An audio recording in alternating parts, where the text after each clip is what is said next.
They moved to a retirement community and they're looking to do shows there too. And where was it? Northern Virginia, supposed to. It's a retirement community. Sorry, David. I'm messing with your mic. Let me turn everything on. Oh, we're good. We got this. We're good?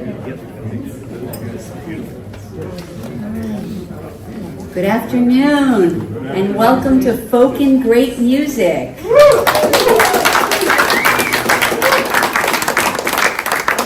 I'm Cheryl Kagan, and it's been my honor to host these concerts for just over 21 years now, which is crazy. It's a long time. I have so many intro things that I want to say, but the key thing I want to start with is thank you. Thanks to you all for coming out on a blistering hot day. Thank you to the Rockville Science Center for taking a risk and welcoming us. I have long thought that this would be the coolest venue for live music. And once you guys all kept saying, I want to come see David LaMotte, I want to come see David LaMotte. And I was oversold in my house. I said, I don't want to turn people away. So I found 3 other venues, and then I wandered in here, and the door was locked, and luckily, the president, who's someone I've known a long time, Bob Eggman, or the former president, sorry Ulysses, was back there. And I said, what do you think about having dozens of people use this space in 5 days? And bless his heart, but Bob and Ulysses and Abdel and Allison and the whole board and staff have been so welcoming and so flexible, because this is not what it normally looks like. So can we please, please, please have a huge hand for the Rockville Science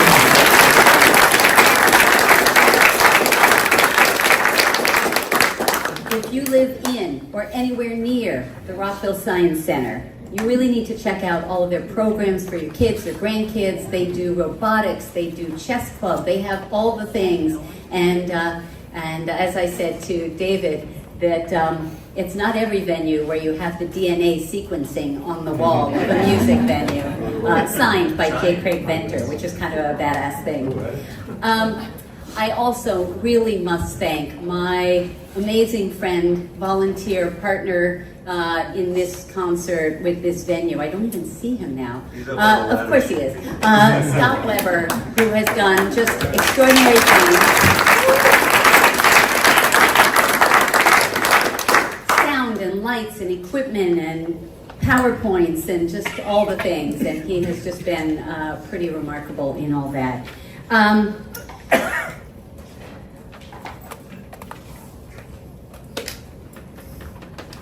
In there.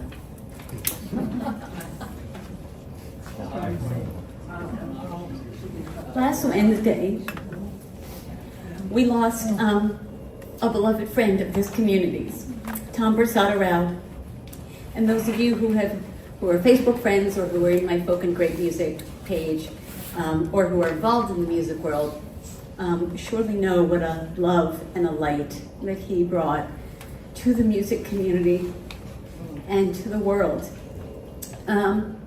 He had been battling cancer for many, many years, but Tom was one of the performers I had at my very first house concert in 2003 when David and I started this journey, not David LaMotte, my beloved ex, David Spitzer, and I started hosting in our home. And then he played our 5-year wedding anniversary concert and our 10-year wedding anniversary concert, and he played at one of my inaugurals, which I'll talk about a little later, and he played my house concert several times, and he was just extraordinary. And so our community is really grieving and feeling the loss. So, so the PowerPoint that you were seeing just shows some of the love and stuff for Tom. I don't want to talk too long because I want to start the show. Let me just do some quick things. Please, please, please, right this second, look at your phone and make sure it's silenced. Not even, I prefer not even vibrate, because the sound equipment and stuff can pick up vibrations. And we are taping this. We're going to do some live streaming and stuff, so it would be great if the phones were silent. I want to let you know that there is one bathroom stall this way. At the break, because we're going to have 2 sets with an intermission, there is the Science Center has maker space. and it is just kind of catty corner across the street, and we have wonderful people who will help serve as crossing guards and help you get in there. So if the line here is too long or something, then Abdel or Allison or Ulysses or I will help you get across the street and get into that space. So FYI on fundamental human needs stuff. Thank you to everybody who sent checks in advance. That's really important because, God forbid, something comes up, the performer still gets the money. And that's really an important component because we want to support live music and we want to support the people who make the live music. And they can only do this because of you. So with that, I want to introduce my friend David LaMotte. I think this is either the third or maybe the fourth time that he has played at Folk and Great Music. And it is a little bit hard to describe him and welcome him, and you guys are all going to get it. How many of you are seeing David for the very first time tonight? Whoa! Okay. All right. I should have asked it the other way. How many of you have seen him before? All right. Okay. So David is really special. First off, I describe his voice as velvety. He kind of has this James Taylor, but more yummy than that. His music, his songwriting is so meaningful and so beautiful. But in addition to his singing and songwriting, he is a thought leader and a peace leader, and he's a mediator. He's had TED Talks, and he's going to talk to you more about very exciting news that's coming up. But he is known and respected literally around the world for his music and his leadership. He has written books that you will want to buy. And he has performed in all 50 states and on 5 continents. So if you know someone in Antarctica who wants to, I think that's one that you haven't done yet. So if you know anyone in Antarctica who wants to host a house concert, I think you might want to have a conversation. But in any case, it is just such a thrill and such an honor. Oh, and I have to recognize his wonderful roadie and son, Mason, is here today. Give it up for Mason. Please join me in welcoming the magnificent, my friend, David LaMotte.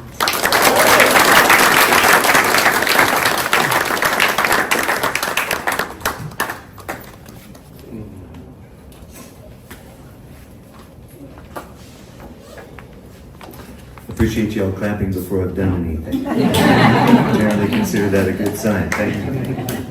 It's a warm welcome. Warm welcome.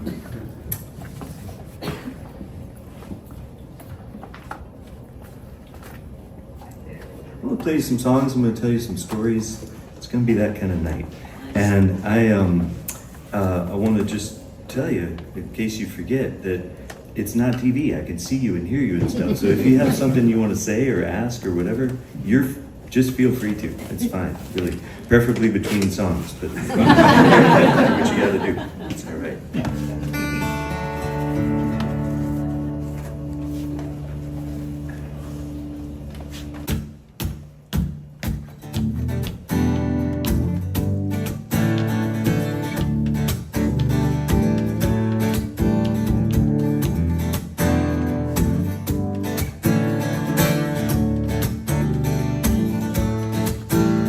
Man, I love the summer with its wet green light just buzzing everywhere.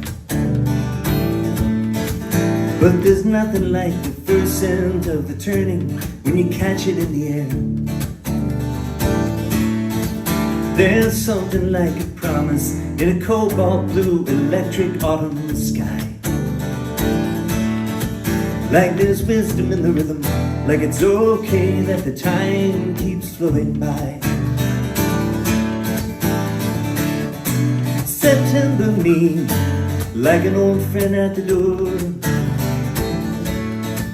Blue sky me with the beauty of the light I've seen 1,000 times before.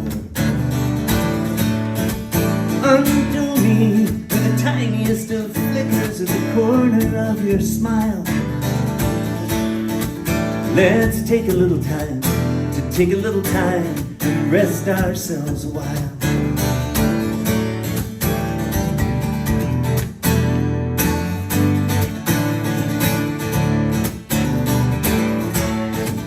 Well, you used to dial a number and anyone might answer when you call. And now you call somebody and their body might be anywhere at all. Yeah, everything keeps changing with the seasons. The waves become the tide. I'm just trying to keep my head above the water. I don't want to miss the ride. September me, like an old friend at the door. Blue sky me with the beauty of the light I've seen 1,000 times before. Undo me with the tiniest of flickers at the corner of your smile. Let's take a little time, take a little time and rest ourselves a while. She said something, but I didn't really hear her. I was looking at my phone. So she said again, sometimes when we're together, I feel like I'm alone. I said, love, I'll be right with you. I just gotta do one thing. She took my face in both her gentle hands and whispered, you've been saying that since spring. September me, like an old friend at the door. Blue sky me till the shell falls from my soul and I feel like myself once more. Undo me with the tiniest of flickers in the corner of your smile. Let's take a little time, take a little time and rest ourselves a while. Let's take a little time, to take a little time and rest ourselves a while. Let's take a little time.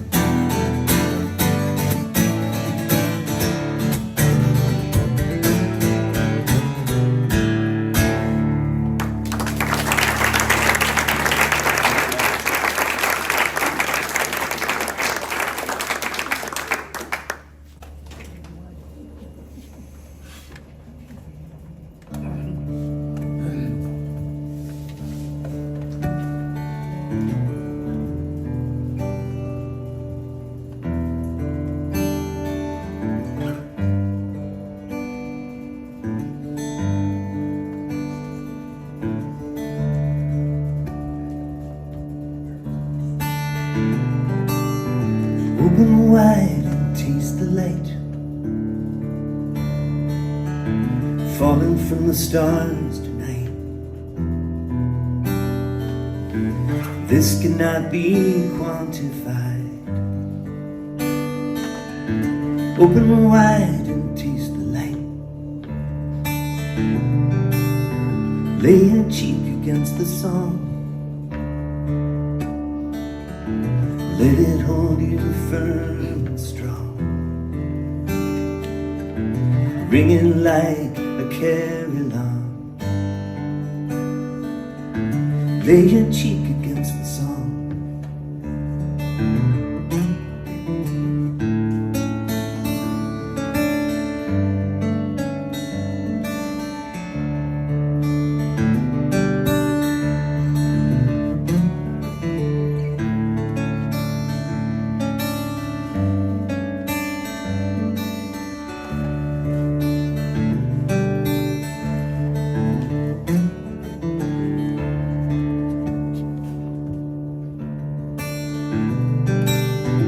Feel the heartbeat of the drum. Long ago this was begun. We are old who once were young. Feel the heartbeat of the drum.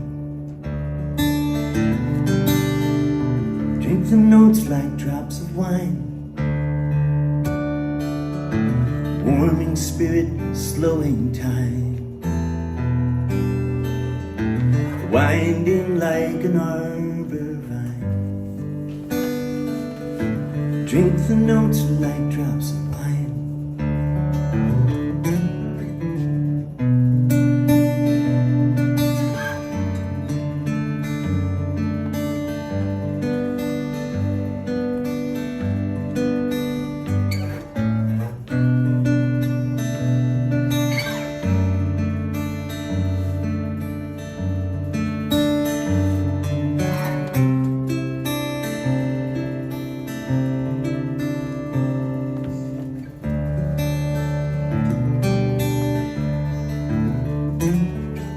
Standing in this circle here, kindred spirits gathered near. On my cheek a sacred tear. Standing in the circle here, open wide and taste the light, falling from the stars tonight. This cannot be quantified. Open wide and taste the light.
Still a chill in the air, but winter is waning and springtime is winning.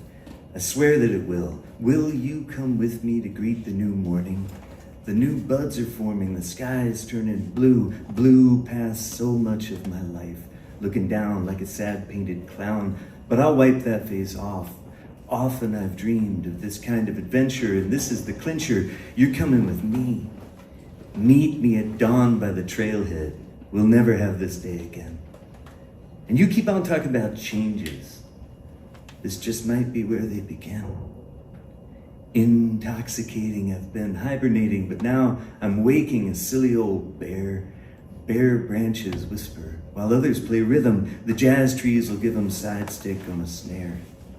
Snared by a bramble, the seeds take the gamble to see where we ramble and drop them a new sense of possible. The thing about seeds is they trust in the breezes and go with them there. There's no time to wait on tomorrow, till our lists are all tidy and done. We might wait until 18 forevers, and then find that we missed all the fun. Fungus and lichen, I must say I'm liking this green that we're hiking through everywhere. Wearing these grins. As the new day begins, we're shedding our skins, coming over the hill, hilarious laughter. My worn spirit rises, the light in your eyes is a beauty to see. Scenery shifting, we're not gonna miss it, we'll soak in this bliss. It's not time to be still. Still a chill in the air, but winter is waning and springtime is winning. I swear that it will.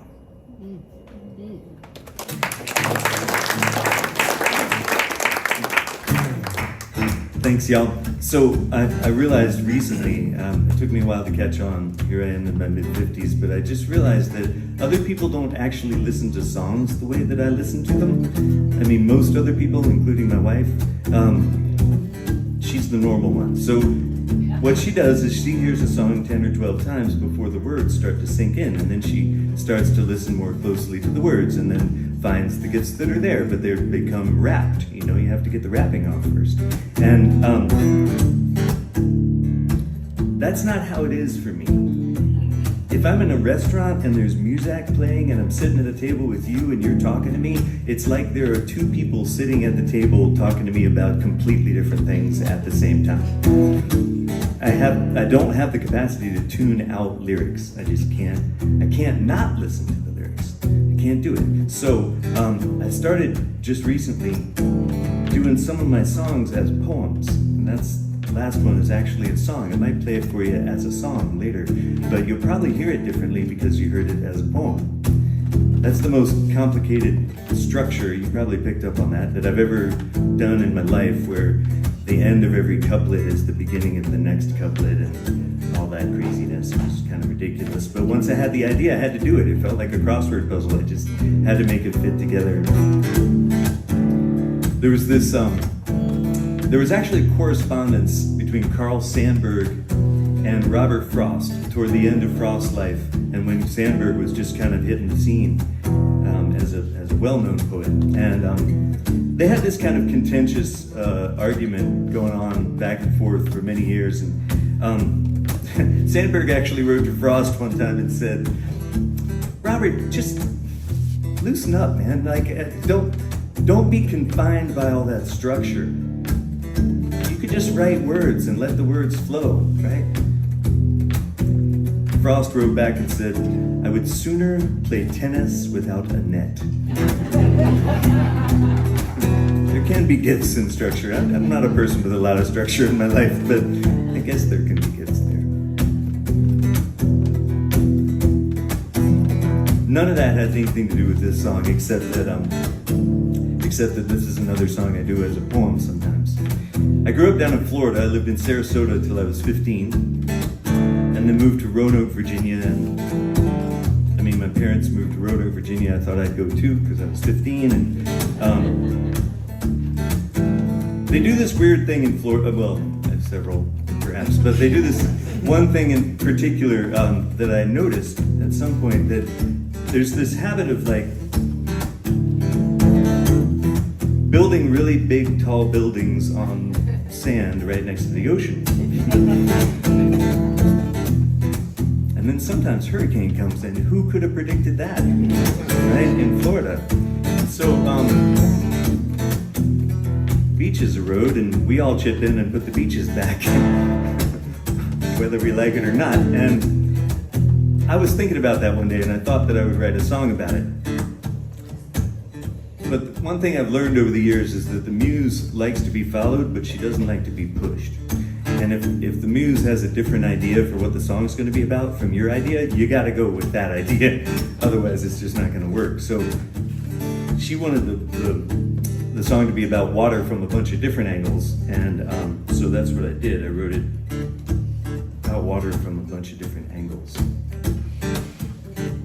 I call the song Water.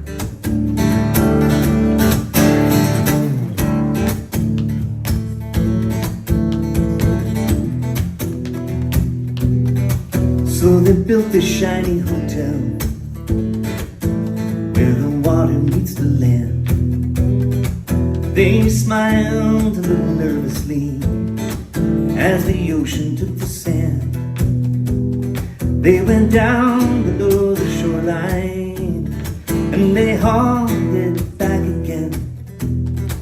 But the heavy rain and the hurricane and the water's gonna win, the water's gonna win. You can bring it all back, it will wash away again. The water's gonna win. Pack it up or pack it in, yeah. The water's gonna win.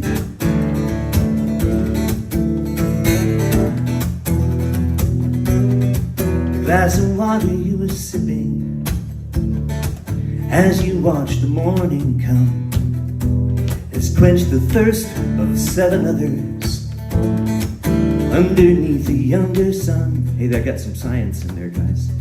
Right? We are memories and moments.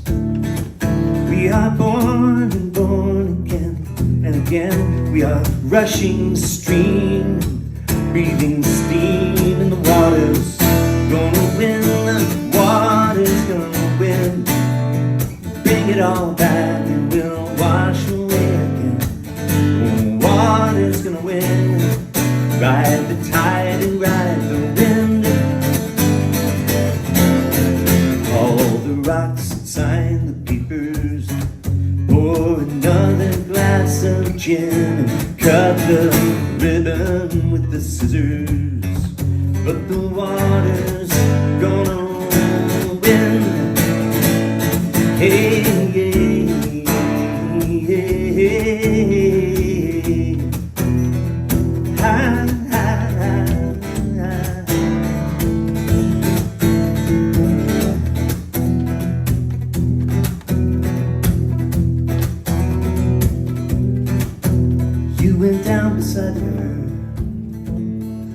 just about a year ago. Gave the ashes to the current, watched them swirl into the flow. You still hold it all inside you.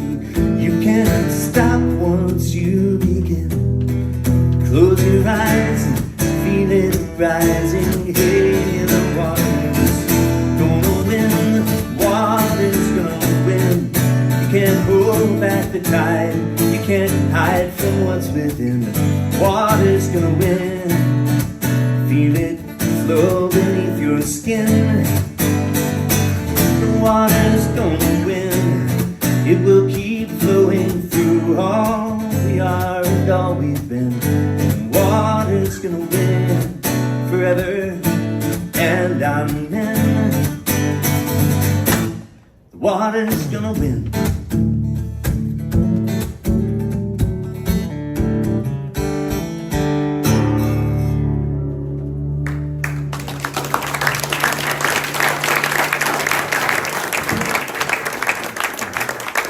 Thanks, y'all. So you doing okay? I feel like I've been dominating the conversation. All right. Can I bring you anything? Okay. All right. Any questions? Any poems you want to share? Yeah. So it's probably a complicated question to answer, but Great. We got an hour and a half or so. are you a singer-songwriter? Are you a poet? Are you a philosopher? Are you just an interesting dude? How would you describe yourself? Okay. So I think everybody on the planet is an interesting person, and so then I guess I can't escape that.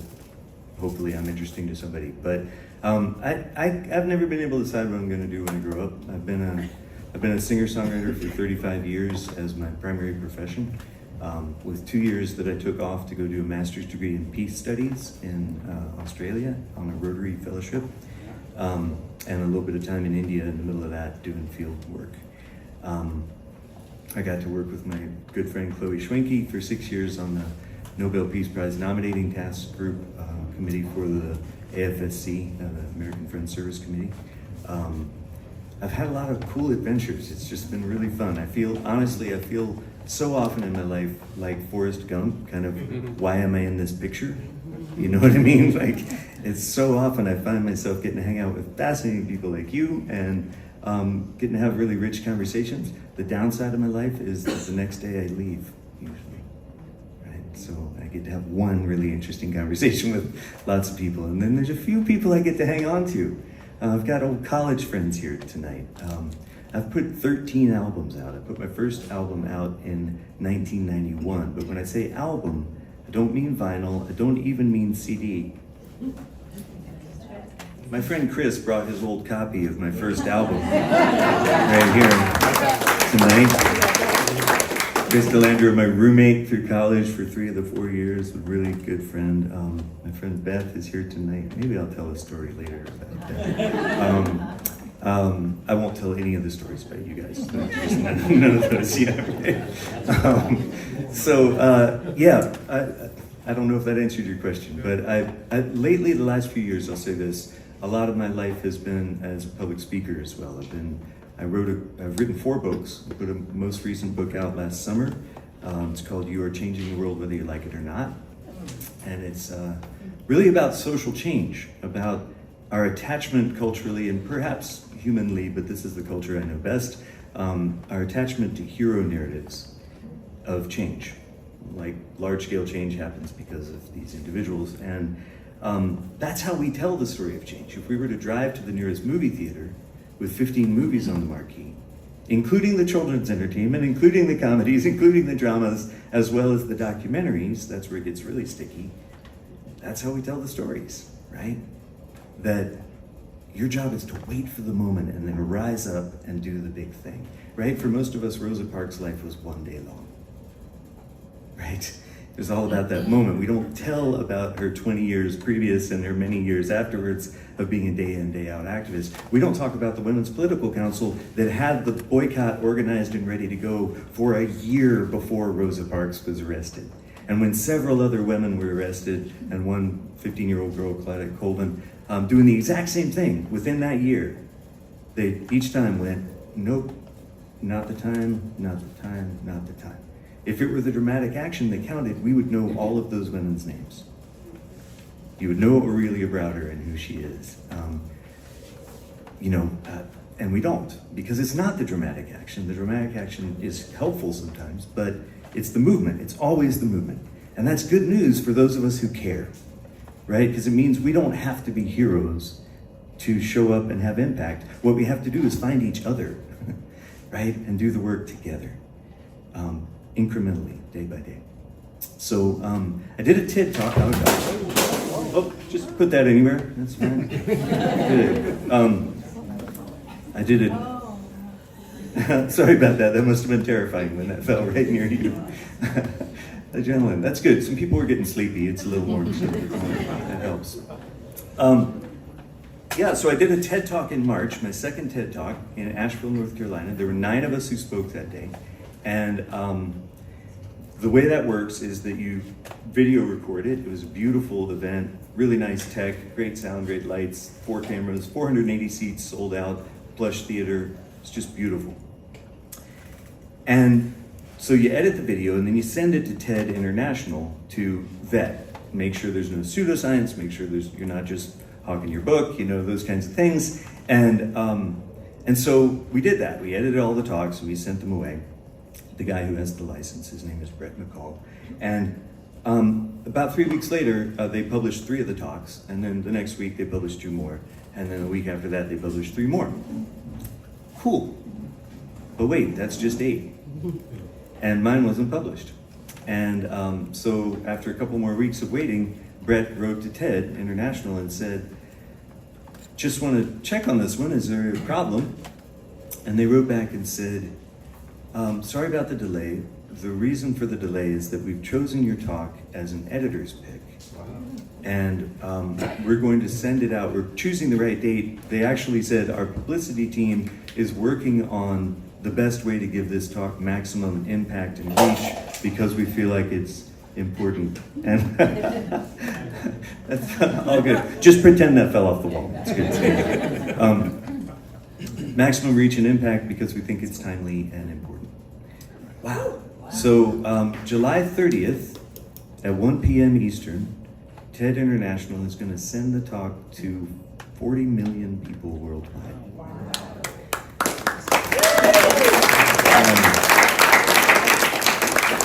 I have no idea where to file that in my head, but that's apparently what's going to happen. And so ask me next year what I do for a living and it might be a different answer. I don't know. How do you get on the list to be one of those 40 million? Well, you can join TED at TED.com, or you can get on my mailing list and you will get a note from me at about 1:05 from my mailing list. And while I'm at it, goodness, I'm talking a lot, but I promise I'm going to play a song soon.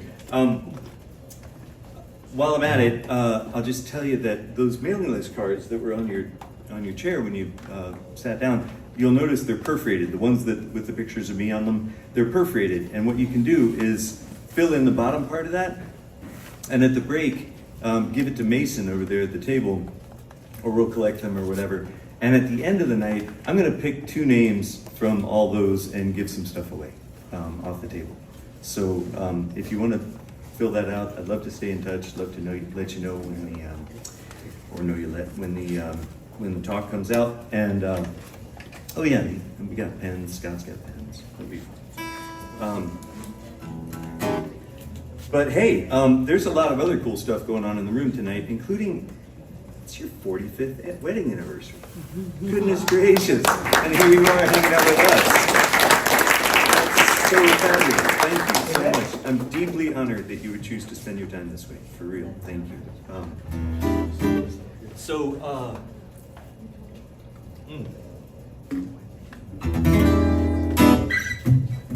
I want to be super clear, this song is not about y'all. All right? It's definitely not. And it's also not about my wife and me. Here's what happened. Right before the pandemic, a bunch of us went camping. Several couples and our kids went out camping, which we like to do in Western North Carolina. Sit somewhere near some water and hang out. And what we did was we took turns making dinner for everybody. Each couple would make dinner for everybody on a different night. That was nice. So it wasn't my night that night, and I was just hanging out by the fire with my friends Beth and Trip while they made dinner. And they were doing that foil thing where you put tin foil around food, you put it up against the coals, and you cook it on the campfire. What do you call that? Hobo stew. Hobo stew. What else? Any other names? Davy Crockett. A Davy Crockett. Awesome. What else? Any others? I've heard foil packs. I've heard silver turtles. I heard a great one last night. There was a British name for it, and I've totally forgotten what it was. But anyway, there are several names for it, and I'm here to tell you that there are at least 2 ways to prepare it.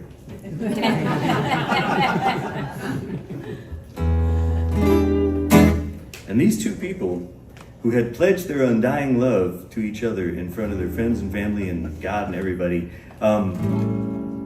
felt very strongly about the proper way to prepare that meal.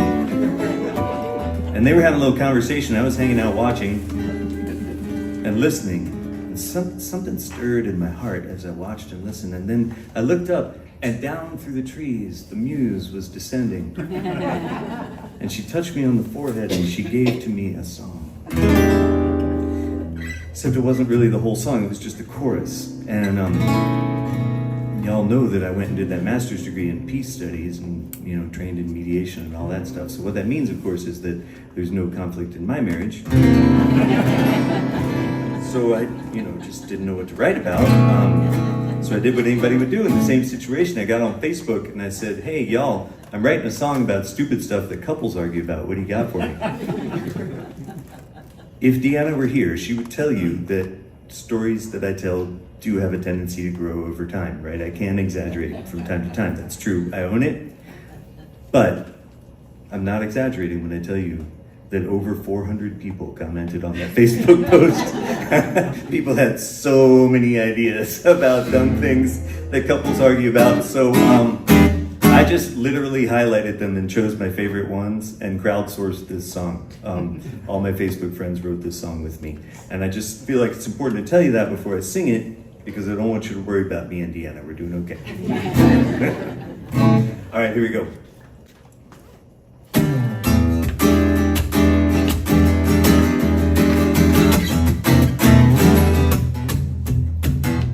Oh, and there's an audience participation part here. It doesn't require arguing inside.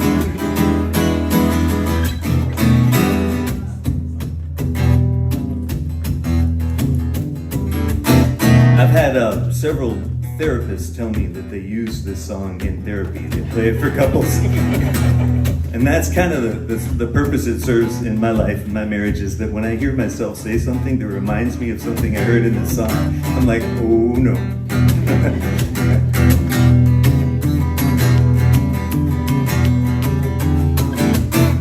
Seems like we're driving each other crazy. She can't relax and she says I'm lazy. Every little thing I do or say, well, she seems to think she got a better way. All frustrated and up all night, 'cause there's 2 ways to do it, but one that's right. Hands on the hips with the usual scowl, looking at the way I folded that towel. And sometimes I think I might end up dead, 'cause I didn't put the twisty thing back on the bread.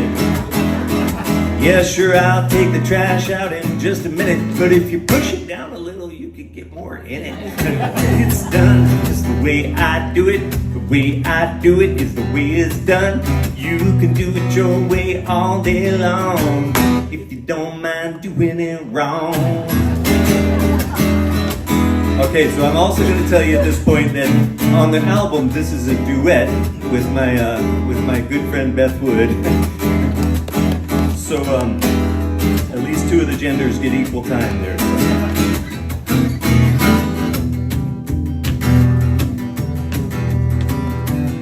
All right, this is your part. I say the way it's done, you say is the way I do it. I say the way I do it, you say is the way it's done, right? Now the way it's done is the way I do it, and the way I do it is the way it's done. You can do it your way all day long, if you don't mind doing it wrong. That was pretty good. I'm trusting that your enthusiasm is going to grow, though, over the summer. Well, we thought it might help with the situation to get away together for a little vacation. So we cleared the time, but we didn't get far, 'cause first we had to pack the car. We survived that part without going insane, and then she drove away slow in the fast lane. And the way it's done is the way I do it, and the way I do it is the way it's done. You can do it your way all day long, if you don't mind doing it wrong.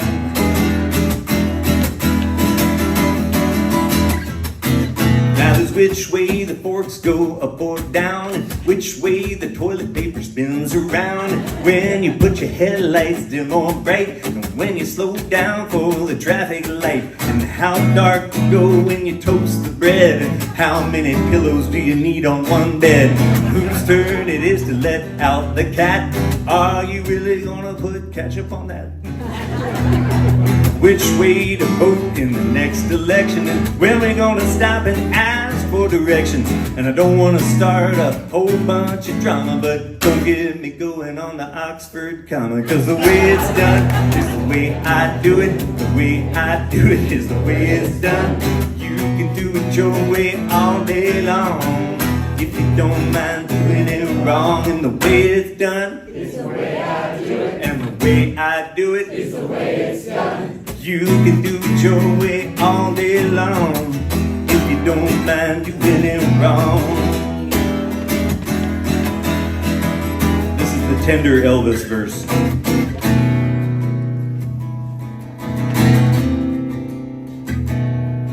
Well, I love you, baby. I hate to fight, and I don't mean to sound like I'm always right. I mean, there's lots of stuff we can learn from each other, and there's plenty of stuff still left to discover. So go on and show me how your way's better, and I'll just come back and fix it later. 'Cause the way it's done is the way I do it, and the way I do it is the way it's done. You can do it your way all day long, if you don't mind doing it wrong. Alright, big finish last time. Now the way it's done is the way I do it, and the way I do it is the way it's done. You can do it your way all day long, if you don't mind doing it wrong.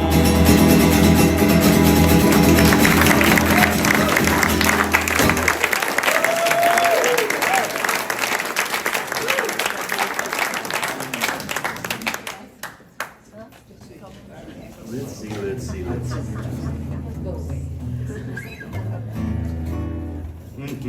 I'm gonna play this drum. I brought this drum.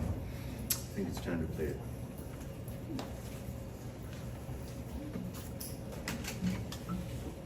While we're doing audience participation, I do this song with just drum and vocal, and that's how I do it when I'm live. I mean, I guess I'm always live, but you know what I mean. When I'm playing the song live in the studio, we did it with 15 people playing on this song. There were quite a lot of folks. Tim O'Brien, the bluegrass legend guy, and David Wilcox and David Holt, and just tons of people. The guys from Steep Canyon Rangers. It was really fun. Everybody had, and BJ Liederman of NPR fame. He was on there too, playing piano. It's really fun, giving everybody the tiniest solo in the history of the world. It's just little solo after little solo.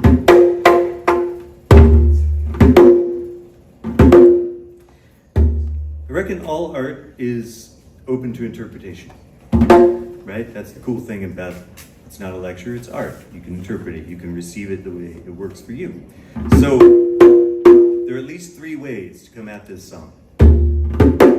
It's got a little bit of a gospel thing going on. If that works for you, you can go that way. It's got a little bit of a drinking song thing going on. Doesn't work for some people, does work for others. You can go that way. The third way, I think, is the most accessible, which is that, for me, it's kind of a song about not missing the moment. It's a song about drinking deeply from this moment, right? Because it's really easy, I find, to kind of miss your life, to not really be awake when you're awake. You know what I mean? So, yeah, however it lands. Here we go.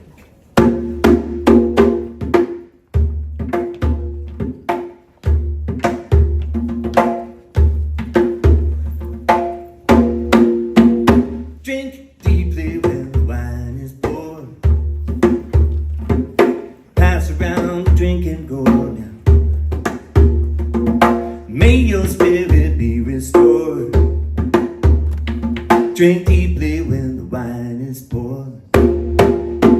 Now rest a while and be renewed. My friends, we have much work to do.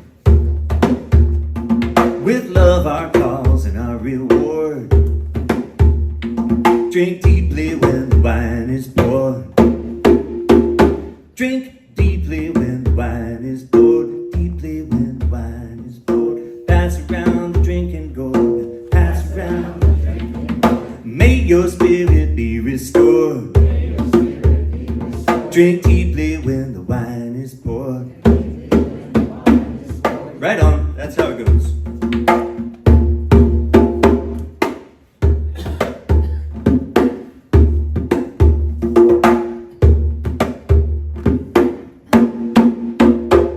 Now take your glass and lift it up. Pour grape juice in a plastic cup. No matter where the love is stored. Drink deeply when the wine is poured. Drink deeply when the wine is poured. Pass around the drinking gourd. May your spirit be restored. Drink deeply when the wine is poured.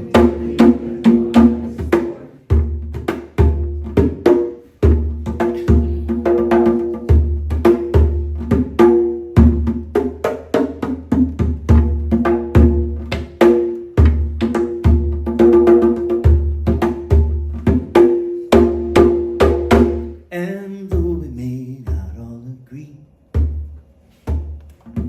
let us sing in harmony. 'Cause different notes make up a chord.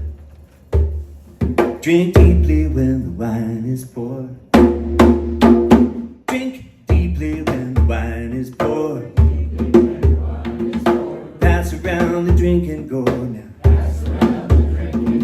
May your spirit be restored. Drink deeply when the wine is poured. Drink deeply when the wine is poured. Drink deeply when the wine is poured.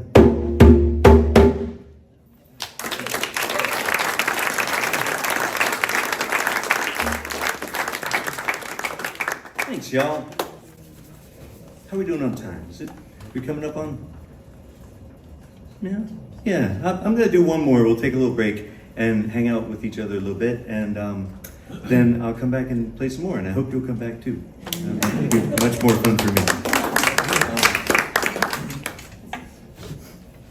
So I was thrilled to see that a lot of you were taking a chance on me tonight and coming out not having heard my music before. Thank you for doing that. Time is a non-renewable resource, and it really matters when you make that kind of gift. And I'm here to tell you that you don't get people's attention automatically because you have a microphone, right? Attention is always a gift. It's always a gift.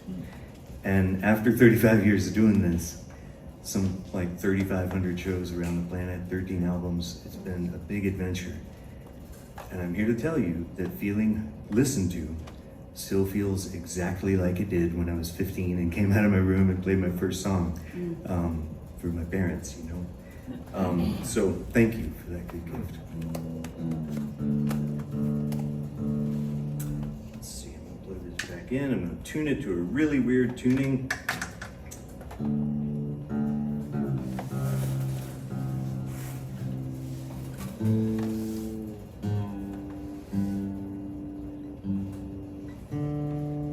This is fascinating, right? It's really good. Dramatic tension.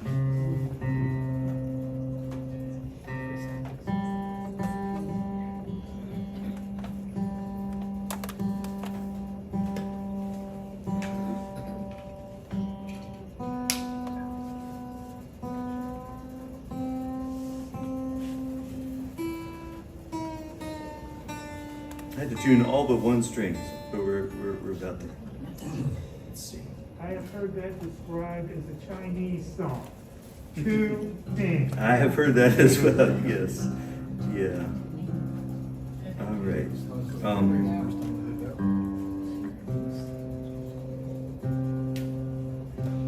Well, those of you who have heard me play before and you came anyway, thank you twice. That's super cool. And I'm going to play y'all a song that I wrote, but you'll be a little bit familiar with it.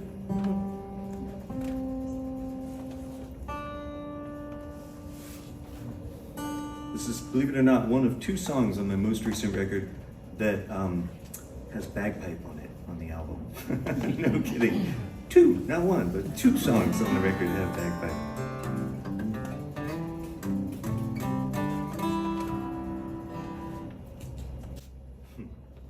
The other one is the first song I played tonight, September Me. I thought I would just play that for you as a little fantasy of autumn. You know, just thought that might be a nice thought just now.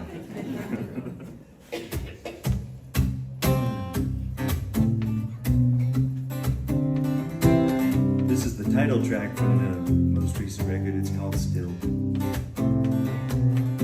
And you'll notice that after I made all those weird rhymes with the end of the couplet rhyming with the beginning of the next couplet and all that, the song ends with the first word of the song. The last word of the song is the first word in the song, so it had to be the title of the album.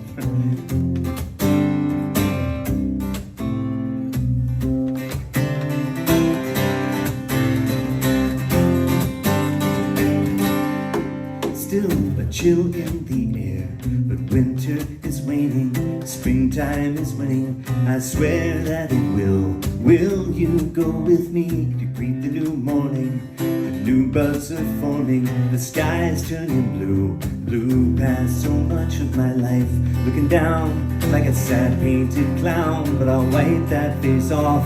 Often I've dreamed of this kind of adventure, and this is the clincher. You're coming with me. Me at dawn by the trailhead.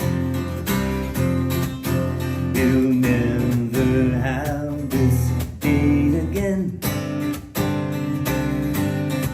And you keep on talking about changes. This just might be where they begin.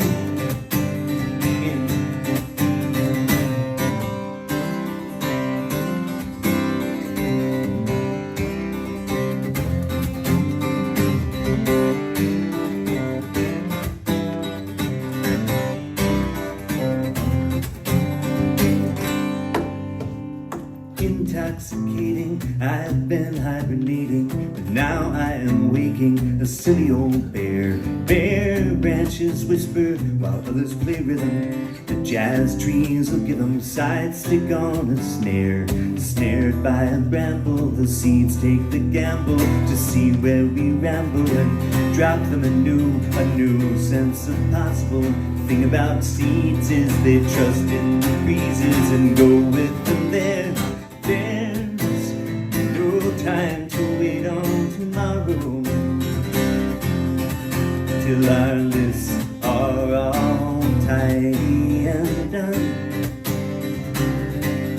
We might wait until 18 forever,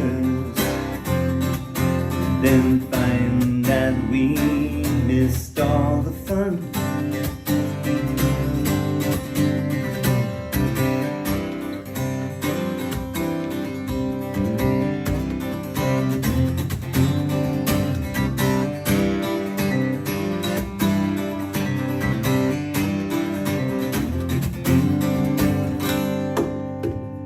Fungus and lichen, I must say I'm liking this green that we're hiking through everywhere.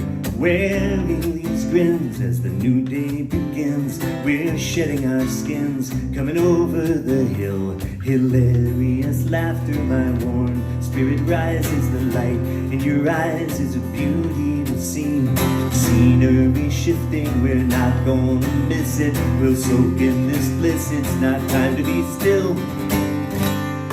Still a chill in the air, but winter is waning, springtime is winning. I swear that it will.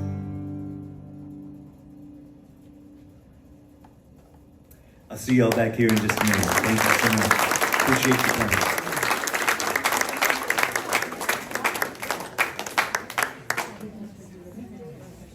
Pretty amazing, huh? So just a couple of quick announcements. Well, yes, no, I don't want to step on his applause. Yes, pretty amazing, huh? Can't step on an applause line, sorry about that. Quick things. First off, I just want to say, in case people missed this, one bathroom here, but we can escort you to one bathroom there if the line is too long. Second, thanks to everyone who brought food and beverage. Not enough of you brought chocolate today. Just note to self next time. I didn't get the right mix. So much healthy food, not enough unhealthy food. There are a lot of people who I am lucky enough to get to work with, who are elected officials and community leaders, and they are here not in that capacity. They are here as guests who love music, but I feel like it would be disrespectful not to recognize my friend and colleague from the district right next door, my chair, Brian Feldman, is here. Senator Brian Feldman. My awesome council member, Sydney Katz, is here. Rockville's longtime leader, city council member, Mark Prasada-Rao, is here. The pesky question asker, the wonderful Joe Yasharoff from Montgomery Community, my community media, Montgomery Community Media, our TV station. So he might be poking at some of you and asking you questions about why you're here and all that. So he's the real deal and a really good guy. There may be someone who comes a little later, and again, it's someone who's here for music and stuff, and not. So I want to give you a heads up that it might be happening, and just la la la, we're here for David and for music and all that. So there will be time or time not. Also, because we're talking about peace, I have to acknowledge the wonderful Jenny Stepanek, who's here. She's an author, a community leader, and she's wearing the right shirt. I have to wear the Science Center shirt, but Peace Day is coming up, and so chat with Jenny if you want to learn about Peace Day coming up in Rockville in July. And I just want to remind you all, if you didn't pay in advance, the cash cow is over by the wine. So after you have a sip of wine, throw more money in the cash cow, because it's all going to David. And with that, we'll see you in about 15 minutes or so. Thank you so much.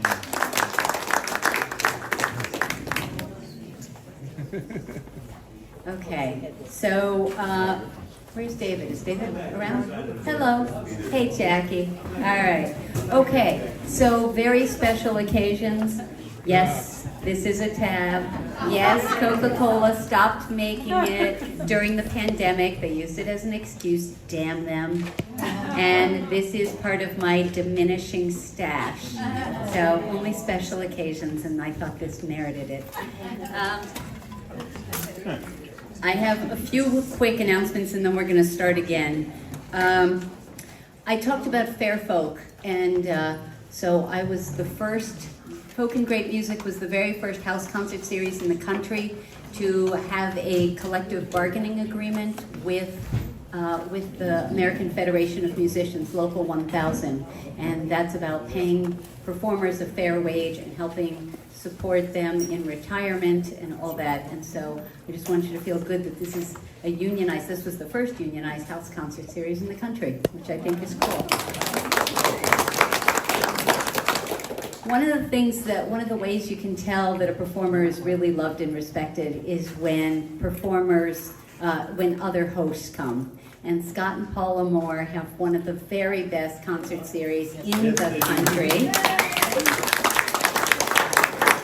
And actually, it was at their series that I first met I call him my beloved ex, and so has a special place in my heart. They've got a Folk and Great Music alum. September 6th, Joe Crookston is coming, and so you're going to want to sign up for that. They also have Rough and Tumble, Rachel Kilgore, and others, Miles and Mafale, so they've got their flyers in the back. My next concert is September 22nd. I have two dynamic women, because sometimes I just don't think women get get the juice. And so Nico Padden and Christine Sweeney are two dynamos, and you will enjoy them. And I don't expect to be back in this venue, so we'll be back in my house in Newmark Commons in Rockville, and so that means it's going to sell out fast.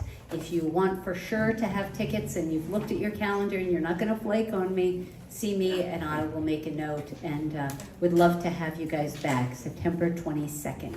It is a Sunday. There's a lot of stuff I like doing over and over, like hosting house concerts. There's something that I really don't want to do again, ever, for the rest of my life, ever. And it's going to come up on the screen in a moment, probably, unless Scott just stopped it. Did Scott stop it?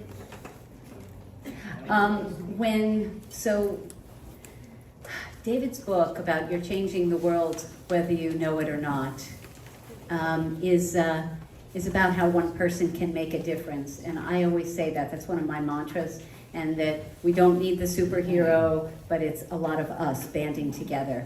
And I have always believed that any one person can make a difference. And while I have a fancy title that helps me do more stuff, you don't need the fancy title. And so the morning after Donald Trump got elected, it's like, okay, Kagan, what can you do? Like, I can't undo the election. I can't single-handedly defend the Supreme Court. What can I do? And I came up with the idea, what'd you say, Melanie? I said it was a great concert. Thank you. So I came up with the idea of an inaugural on the night of the inaugural balls. And the night that they were celebrating in their limousines with their fur coats and stuff, I sold over 500 seats and had 5 performers raising money for 5 progressive causes. And the inaugural concert helped raise over $50,000 in profit, having raised, paid the performers, paid the venue, paid all that stuff. And we distributed over $50,000 to Planned Parenthood, the ACLU, the League of Conservation Voters, the National Gay and Lesbian Task Force, and the Brady Campaign to prevent gun violence. So choice, Greens, gays, guns, and civil rights, 5 of the causes that were the most threatened. So at intermission, everyone's like, so that was awesome, when are we doing it again? And I said, nope, that's a one-off. And then I did a second one. And then once you do 2, you have to do third, and then we're stuck with him. So it was 4 years. And I said the 4th and final. So I'm just putting it out there. 4th and final, I meant it. 2020 was 4th and final, and thank God, like we haven't needed to do it this past 4 years. I'm not doing it in January. No, he's not. We are not electing that scary, awful, terrible human being again. So whatever your thoughts are, whatever your questions are, I'm happy to have conversations, but we cannot do that. Let's celebrate with joy and not with anger and not with fear. So with that, with love, let's bring back some more of the fabulous David LaMotte.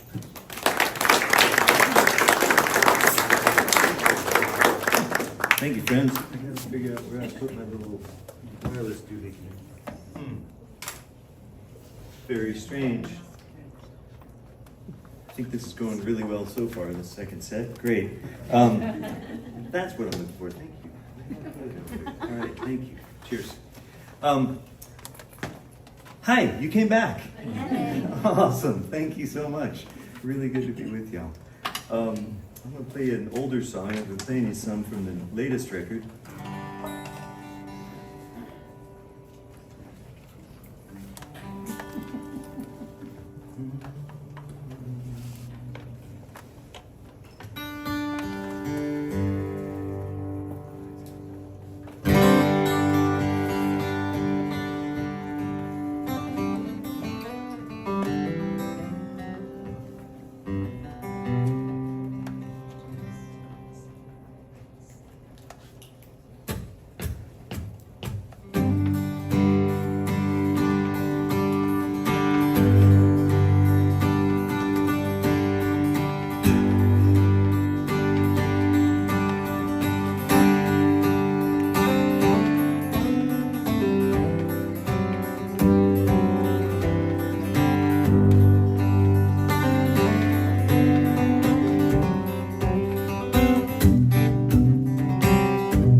got a meeting at 6:30, so he won't have time to stay for dinner with his darling and his daughter on the way.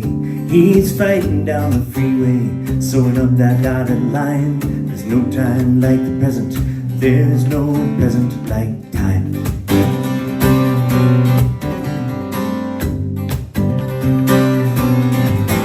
Oh, the little one gets presents for a little consolation. They gave her her own telephone, but not much conversation. She asked them for a moment, like a beggar for a dime. There's no time like the present, no present like time.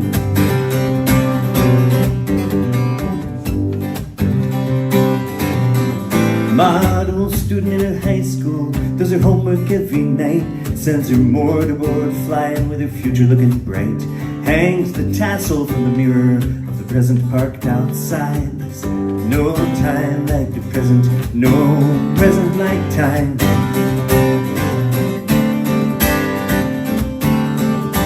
And then there's a husband and a daughter and a lot of bills to pay. Everyone needs something from her and they all need it today. But she can't be omnipresent, she's working overtime. There's no time like the present, there's no present like time.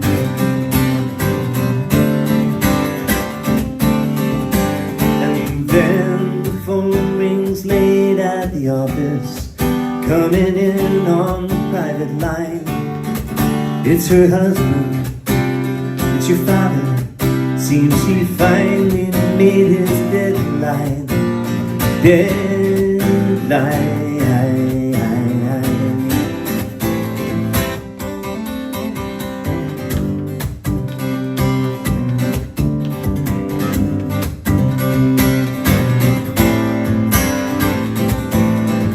So now she's furiously packing for a little time away. She's got a week's vacation, she's gonna make it pay. Her husband's turning bitter, her daughter just turned 9. There's no time like the present, no present like time. No present like time. No present like time. No, no, no, no, no, no, no, no, no.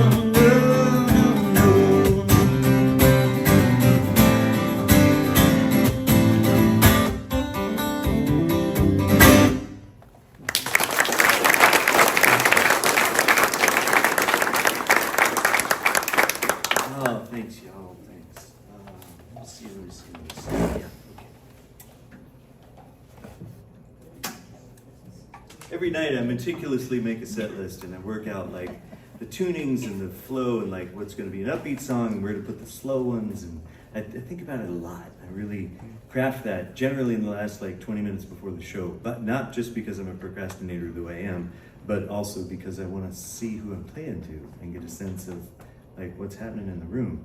And every night I disregard the set list. But I like having the net, I like thinking about it, but I never play what I plan to. Yeah. So I live in Black Mountain, North Carolina. It's 17 miles east of Asheville in the mountains down there in what we call the Appalachian Mountains. Occasionally hear people say Appalachia, but mountain people will correct you down there if you say that. It's Appalachia in those mountains. I knew this woman named Betty Smith. She was an old mountain storyteller. She was all completely legit. It was her own story and stories of her friends and neighbors. And I did a show with her one time, and she said, I hear these people coming around here saying Appalachia, and that ain't how you say it. And she said, and here's how you remember, in case you forget, here's how you remember. If you say it wrong, I'm gonna throw an apple at you. True story. I lost her just a couple of years ago. She was a gem. My grandparents bought a place in Montreat, North Carolina, which is just outside of Black Mountain. Believe it or not, there's something outside of Black Mountain. And Granddad bought a place there in 1939. He paid $1,700 for it. and he felt like that was way too much, so he sold off the back lot for $700. But yeah, so it's still probably worth about $1,000. But the dirt under it got really expensive in the meantime. And that was a really dear place to me as a child growing up in Florida. We would come up to Montreat every summer and spend a week or so there, and it was just magical. I felt like I was going to Narnia. You know, I think there were fireflies, right? And there were streams and mountains, and you could go rock hopping, and there were deer and bears and all kinds of things that we didn't have so much of in Sarasota. And literally, there's so much mica naturally occurring in the dirt in that area that if you take a handful of dirt and you throw it in the air, it will sparkle. No kidding, it's crazy. So I kind of felt like as a child I was going to visit my soul every summer briefly, but it lived in the mountains. And graduated from college with these folks and immediately moved down there. And I've kind of been gone the whole time, but that's been home ever since. I really, really love it. And when my grandparents died, I wanted to write a song about them. I wanted to honor them in a song. And maybe to play for other people, or maybe just to process my own sadness and grief, because sometimes that's really helpful. And I got going on this song, and I was thinking about them a lot, and these two houses that I knew them in, they kind of merged together in the song. In dreams and in songs, people and places sometimes just merge together. You walk through a door in one house and suddenly you're in a different house,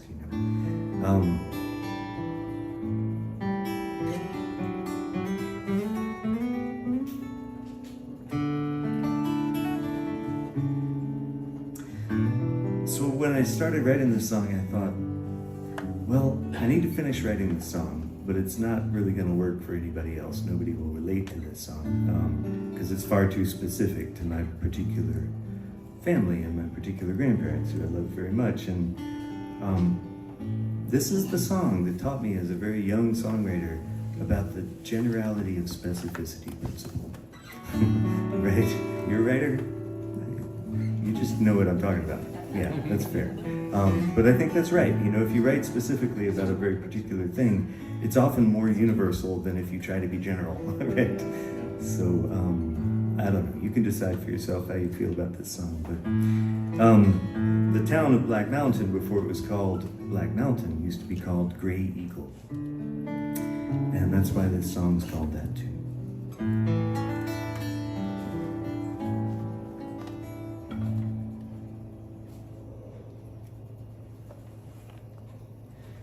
Well, I've got some pictures, just some old black and whites. Everything was so simple. Or maybe I romanticize, but it still makes me smile, looking back on those days when black and white fade to gray.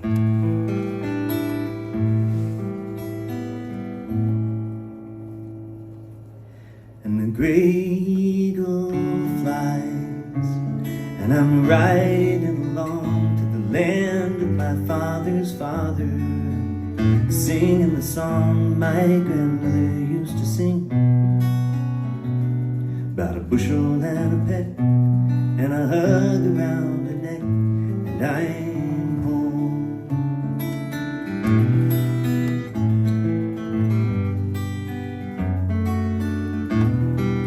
Now there's a sidewalk where the path used to be, where we planted a sapling. I can climb to the tree, I find I stand taller with my feet on the land that my grandfather worked with his hands.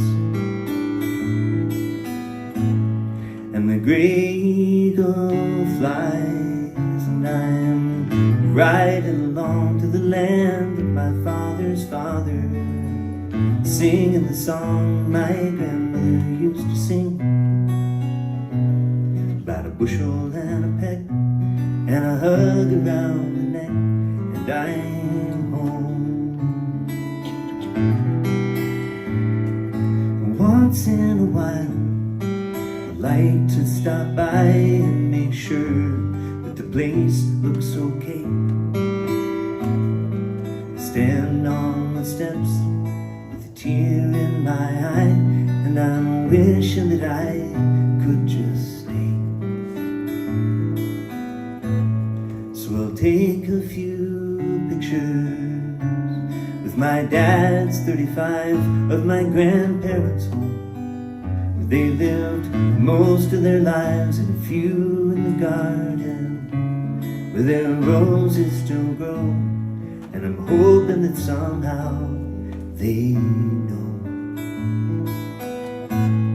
And the gray eagle flies, and I'm riding along to the land of my father's father. I'm singing the song my grandmother used to sing, about a bushel and a peck, and a hug around the neck, and I'm home, finally home, and I'm home.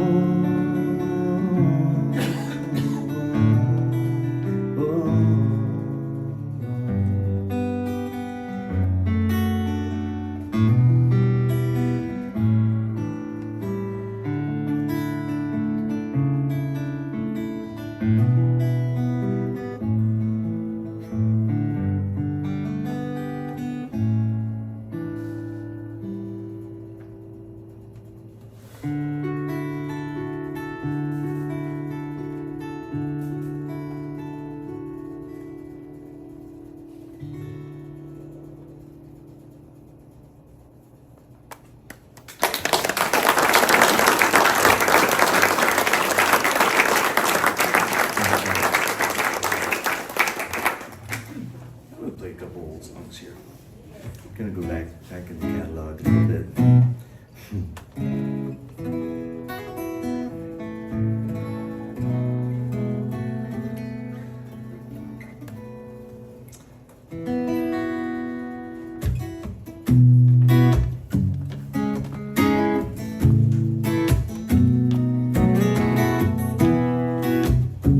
Anybody here remember Jimmy Landry? He used to play around this area back in the day.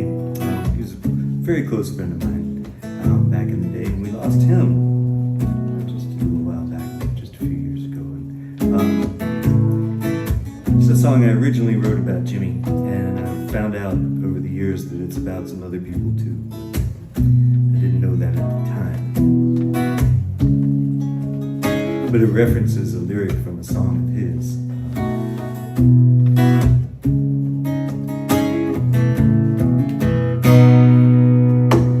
Faces tell stories, and I think they do. There've been some hard chapters in the story of you. There's some dark and some lonely in the lines round your eyes. 1,000 nights, tears, promises and lies.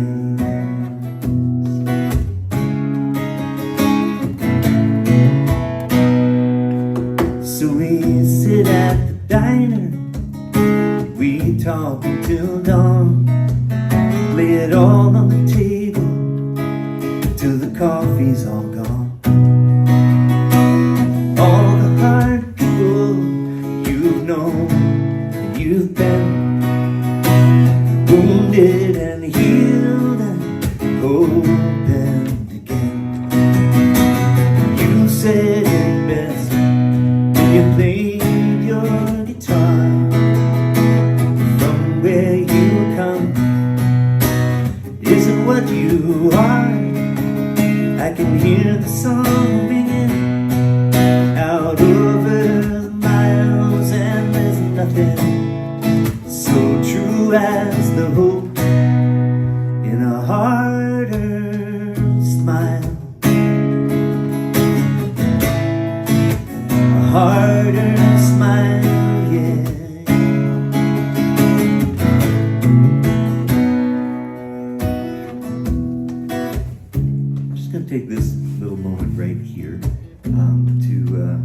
echo Cheryl's thanks to the elected officials in the room. Thank y'all for doing what you do. It's not ever easy, but it's really not easy right now. Thanks for showing up. Thanks for showing up.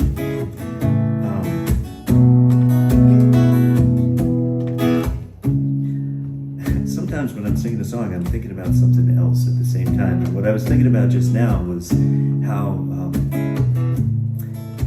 all the words that are really dear to my heart, the really common ones that we throw around a lot, words like hope, change, love, words like that, they all have thin definitions and thick definitions. And in each case, it's really easy to dismiss the thin definition. It's really easy to dismiss hope if all that means is like keeping a stiff upper lip and thinking, you know, everything's gonna be okay. Hope as a feeling is pretty easy to dismiss. But I love what Václav Havel said about hope. He said, he was the last president of Czechoslovakia, the first of the Czech Republic. He was a poet and a playwright, an artist and a head of state, and that's an unusual combination. And he had quite a way with words, and he said, hope is not prognostication. It's not prediction. Hope is not prognostication. It is an orientation of the spirit. It has nothing to do with what you think is going to happen, and everything to do with where you point your life. Right?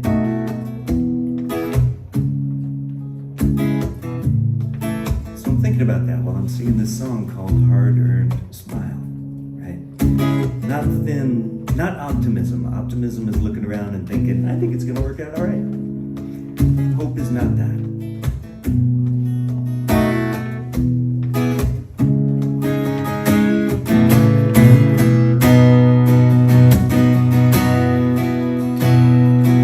Well, we all have our trials and our lessons to learn. And if your dreams are on fire, then your heart might get burned. But to choose to be strong and have courage to heal lends truth to your song and the hope that I feel. And you said it best, you played your guitar. From where you come isn't what you are. I can hear the song ringing out over the miles, and there's nothing so true as the hope, and there's nothing so true as the hope in a harder smile, a harder smile, in a harder smile, a harder smile, in a harder smile.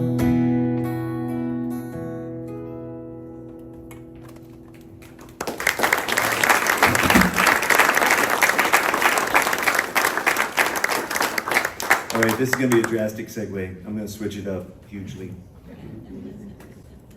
First song I played for you tonight is called September Me, and that was the autumn fantasy for a warm day.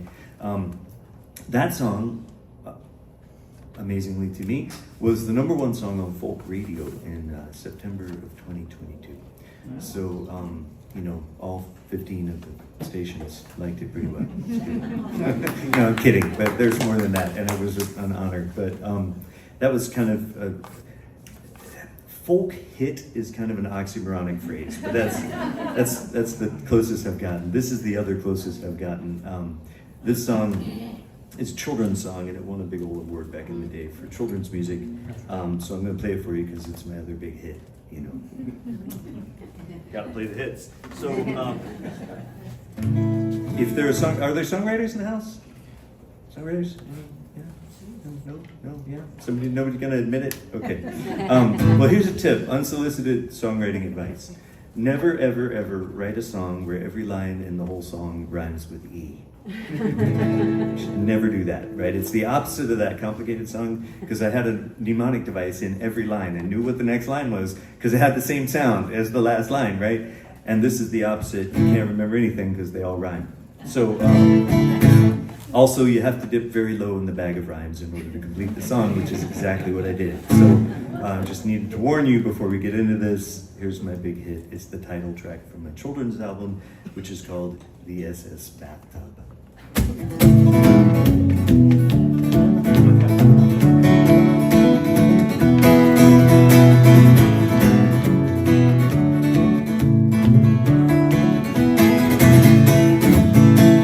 Being from North Carolina and the mountains there, I gotta play something that at least loosely approximates bluegrass tonight. This is it.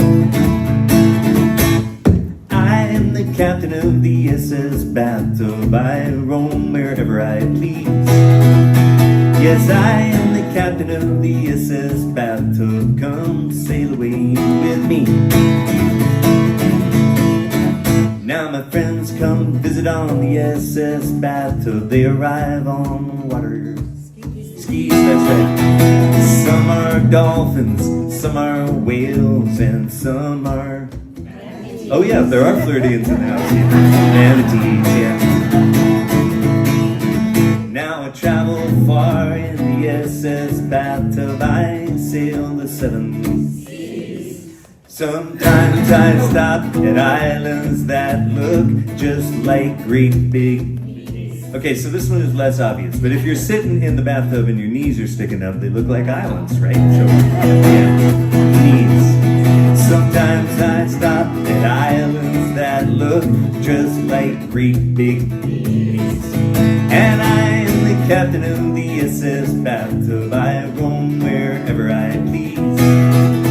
Yes, I am the captain of the SS Bathtub. Come sail away with me. I get the feeling you've heard this song before, yeah. Some people were subjected to this song over and over again. Now the fish that swim under the SS Bathtub know all their ABCs. That's right, because they study hard in their school of fish. Then they go and catch some Z's. Tired after school, yeah. I got 2 dogs on the SS Bathtub, a Great Dane and a Pekingese, yeah. I named one port and I named one starboard, and I'll let you name their fleas. Cause I am the captain of the SS Bathtub. I roam wherever I please. Yes, I am the captain of the SS Bathtub. Come sail away with me. Take one, Dave. Okay.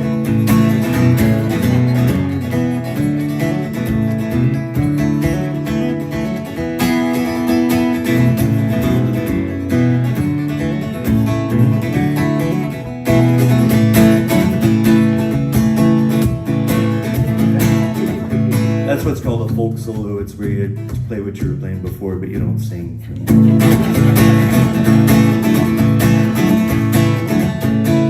Where are we?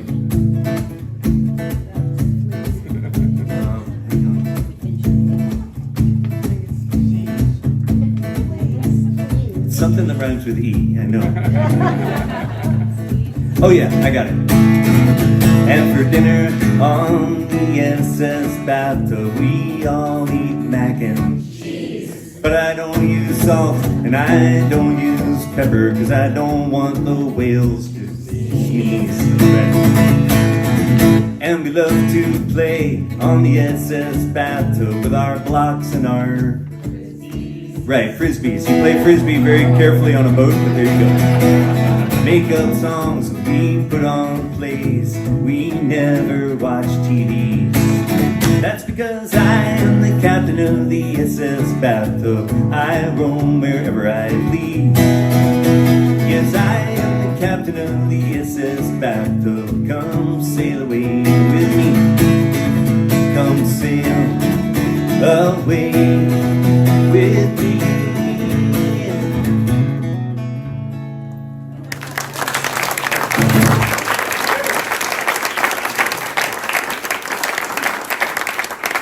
Thanks, y'all. Yeah, so let's see. I'll play this other song. This other guitar. I actually brought 3 guitars on this tour, but night before last, one of them just stopped working right in the middle of the show, so I'm gonna have to take it to the, it used to be that guitars didn't need batteries, but here we are. But sound system, the amplification, what am I trying to say, the pickup, that's what it's called, just quit working. So I'll have to take it to my guy when I get back. I bring lots of guitars because I play in a lot of different tunings, and it saves you a little bit of time listening to me tune back and forth. That's what that's about, for real.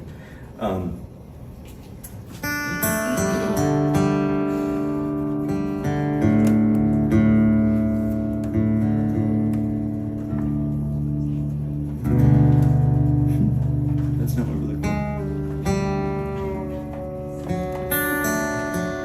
Doesn't save you all the time listening to it.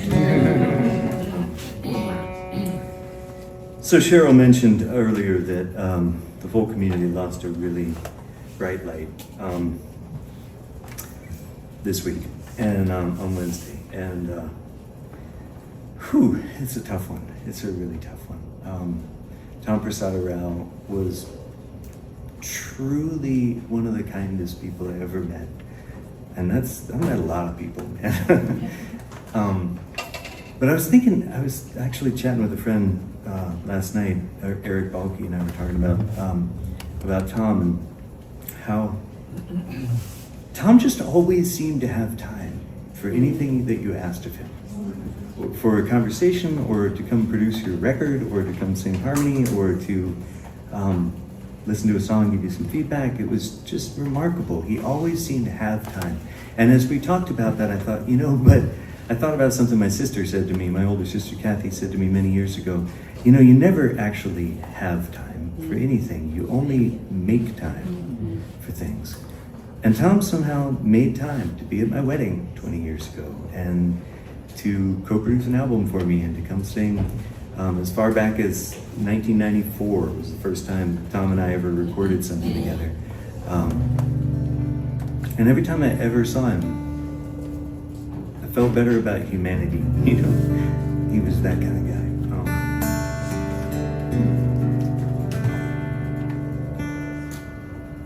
So I want to play this song for him. It's just because the song kind of reminds me of him. It's a song I haven't recorded yet, except on this one compilation album. It's only on vinyl of North Carolina musicians. It's the only place this one's found. But I'll just play it for you. Here it comes.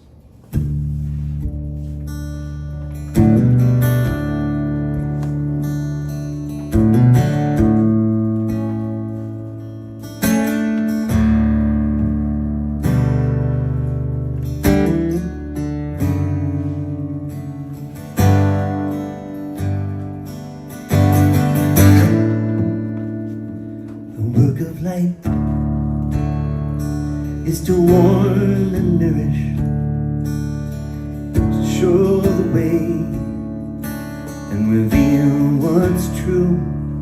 The work of light is to weave together from the soil and refuse, making something new. The work of light is to clear our vision to the words that form our poetry.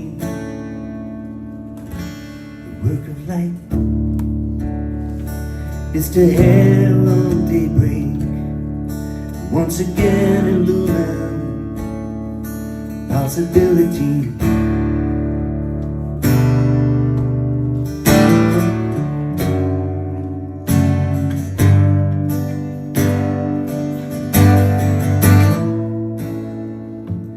Gift of night is to stop our struggling, to rest our spirits and to rest our bones. The work of light is to draw together, to collect what's scattered, bring it all back home. The work the chatter and to hold the boundary where the candle shines. The work of light is the swirl of dreaming when the spirits whisper across the borderline.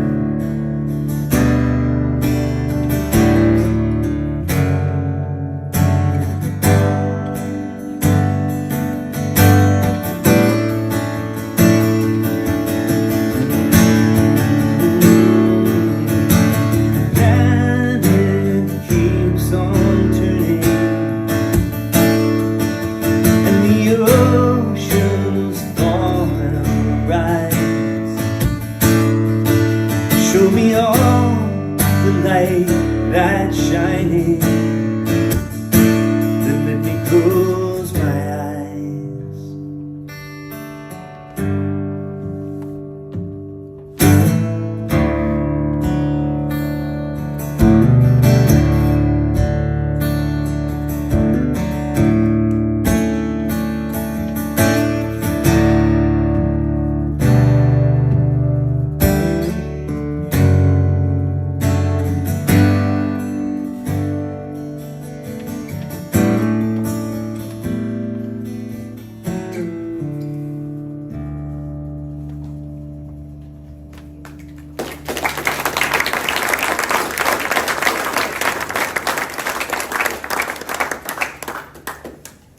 Thanks, y'all.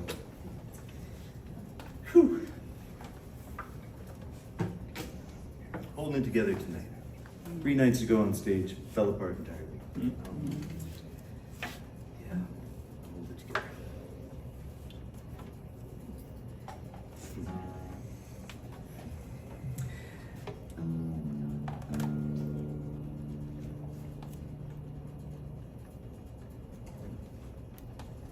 I grew up hearing about an ancestor of mine, straight back on my mom's side, who was actually the original drafter of the Florida State Constitution. And I thought, wow, that's really cool. He's a state senator, and you know, state senators can be all right. So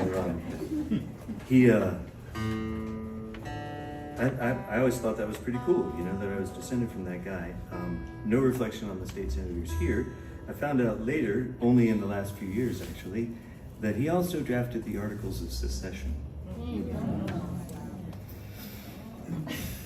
Ouch, right? And that's the thing. If you're going to claim history, you gotta claim all of it.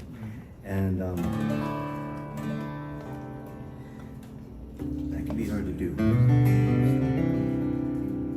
So when George Floyd was murdered, as an artist, I felt like I wanted to speak into that space, but I also felt like, as a white dude, I needed to be careful not to tell anybody else's story.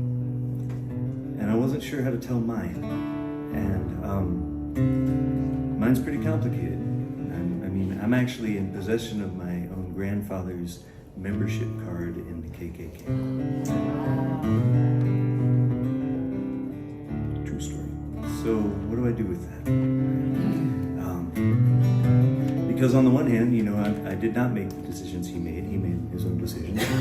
And also, I continue to benefit from those decisions, right? And I think the story has to start with just being honest about the story, right? So this is my effort to do that.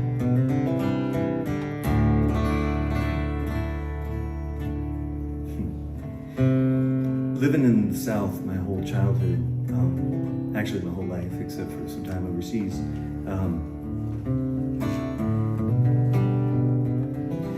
after school assemblies we would sing Dixie. You know, that was just like one of the songs that kids sang after school, and never thought twice about it really. It was just, here, this is a song about my people, you know, great. And somehow I managed to sing that song all those years, and then hear it many more times after I stopped singing it. And it never occurred to me until just a few years ago that the song says the quiet part out loud, over and over and over again, the song says, "Look away," which is exactly what we've been doing for 400 years, right? Just look away, look away, look away. Look away, Dixieland. That's what the song says. So, yeah, this is my own effort at reckoning.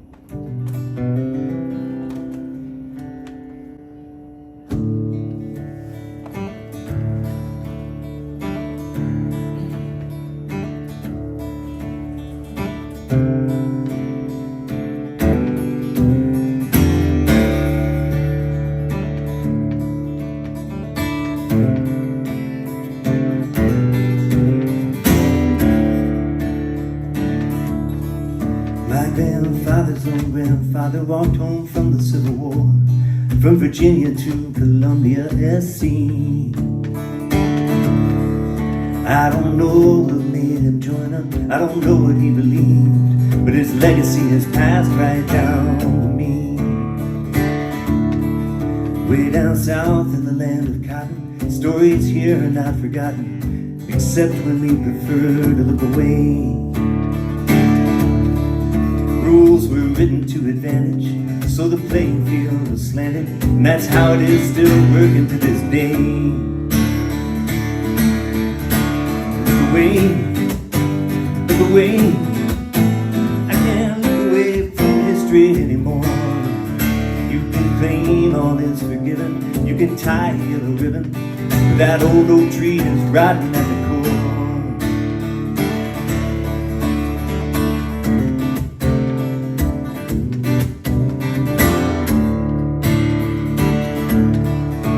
Now the monuments to generals are all covered up in canvas, and some people say that's history they're hiding. But those statues tell a story that I cannot celebrate, treating people like those horses they are riding. And I must listen to my sisters if I want to understand, though the story is a painful one to hear. If there's any hope of healing, they'll be hurting on the way. I think maybe we should start right now and here.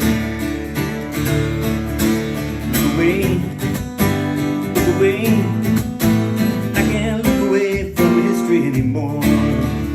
You can claim all is forgiven, you can tie a yellow ribbon, but that old oak tree is rotten at the core. I still love a good long story, I still love a cold sweet tea, I still love the people, black and white, who raised and nourished me. But my people told a story, and that story was a lie. And if we're ever gonna heal this, we gotta look it in the eye.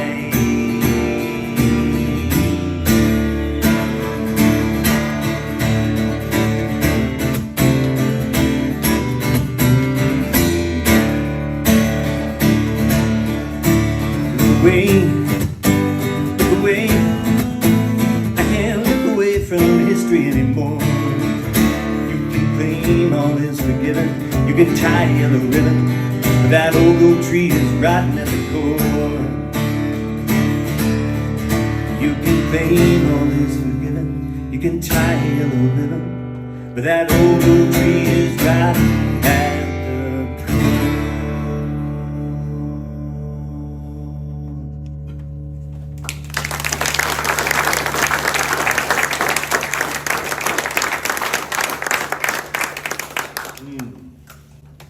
All right, y'all okay?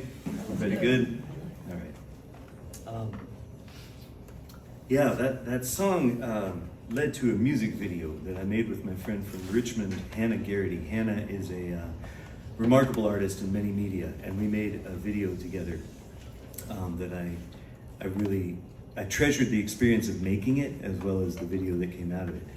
But the way the video works, there are images that are dissolving into each other and out of each other through the entire song. So there's almost always three things on the screen, and one's moving forward and one's moving back. And it's a little bit disorienting, and that's appropriate to the song, right? And there's always a story behind the story that you're looking at, and that's appropriate to the song and the story.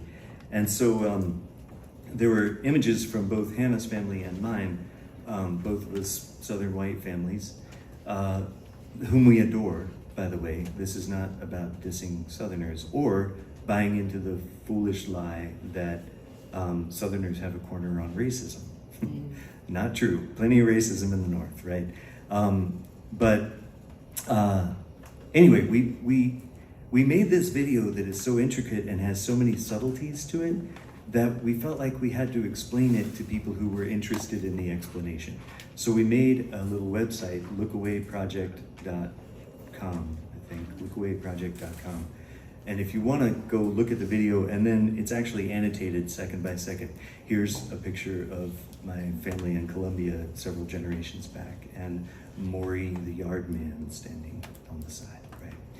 Here's an image of whatever. And so it walks you through the whole thing. So if you want to do a deep dive on that, you can. If you don't, there are other things you can do with your time. It's great. Yeah. I'm thinking, I just want to play you music all night.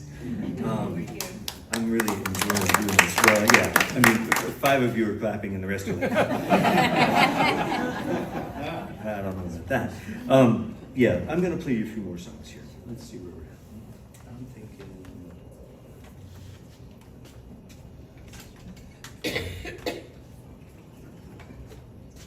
You good? Anybody have any questions or comments or anything? I have a question. I don't know if it's okay. If It's not fine. appropriate. No, it's just so fine. you learned that your grandfather was in the Ku Klux Klan. So I guess was your family slaveholders? My family, farther back than that, held other people in bondage and forced labor. Yeah, exactly right. Absolutely. And Appreciate your share. so there are debts to pay there.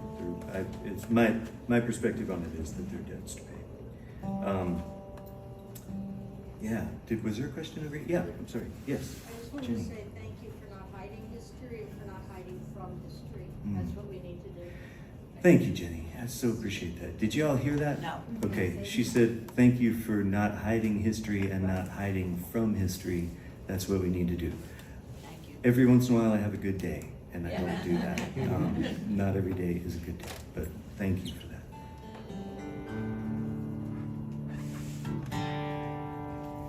I'll play a song inspired by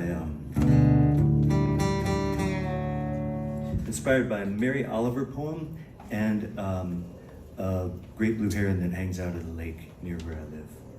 The two combined to give me this little song. I'm going to switch out my battery. Heard the telltale sign of the battery.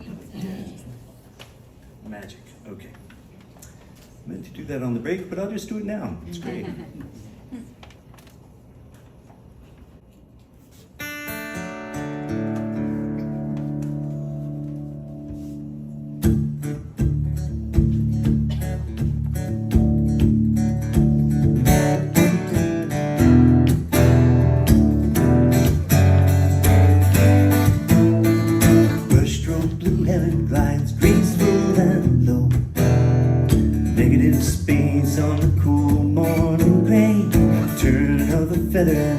Up she will go, fade in the fog and then fly far away. I'm standing watching, alone on the shore, holding this taste of her grace on my tongue.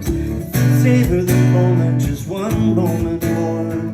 Memory and mist will burn off with the day. Memory and mist will burn off with the day. Gone, not gone into nothing but gone into everything. Gone, but here with me now, like the memories of all I have seen. Here and gone.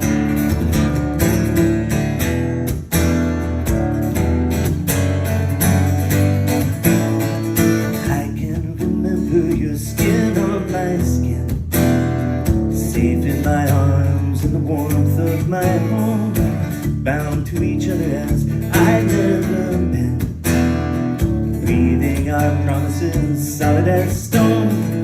Gone, not gone into nothing but gone into everything. Gone, but here with me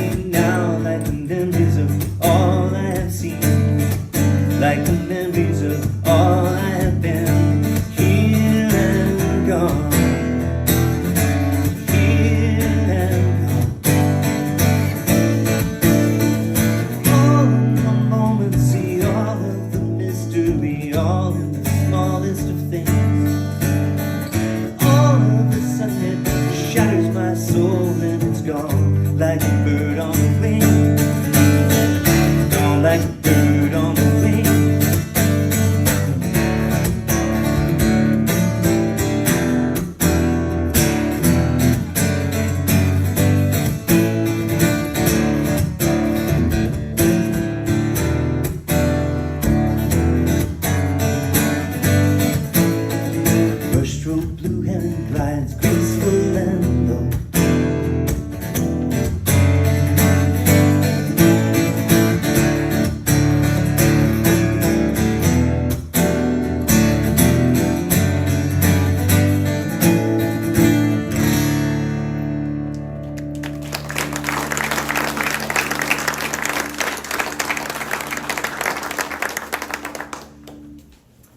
All right, I got 3 songs for you. That's where we're at. 3 more songs. Hope that's okay. If you went, I would be sad. So I'm gonna go with 3, if that's all right. Okay.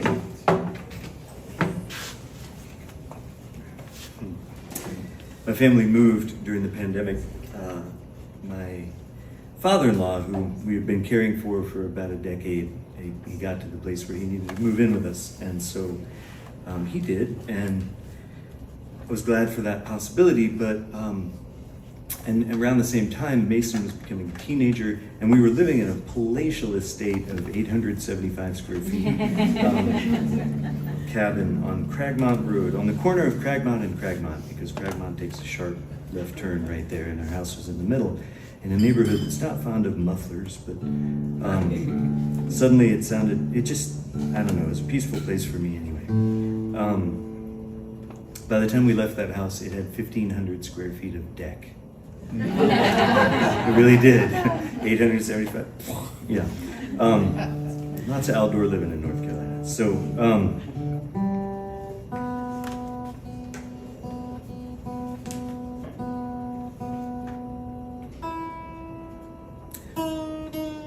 So as the pandemic is actually pre-vaccine pandemic, and so it didn't make sense to order pizza and beer and have all my friends come over and help us move, even though the house was just 1 mile away that we found. We managed to find a way to buy a house with more bathrooms, and that was a good thing, although I kind of like the little tiny house. But anyway, we needed to do that to love the family, and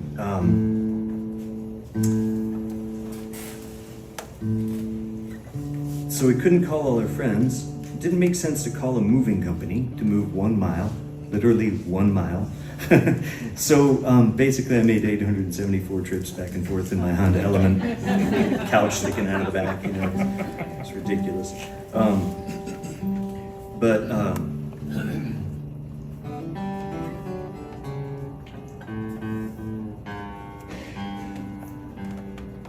I don't know if you've ever moved to a house in the middle of the winter, but it's a wild thing to do in a lot of ways.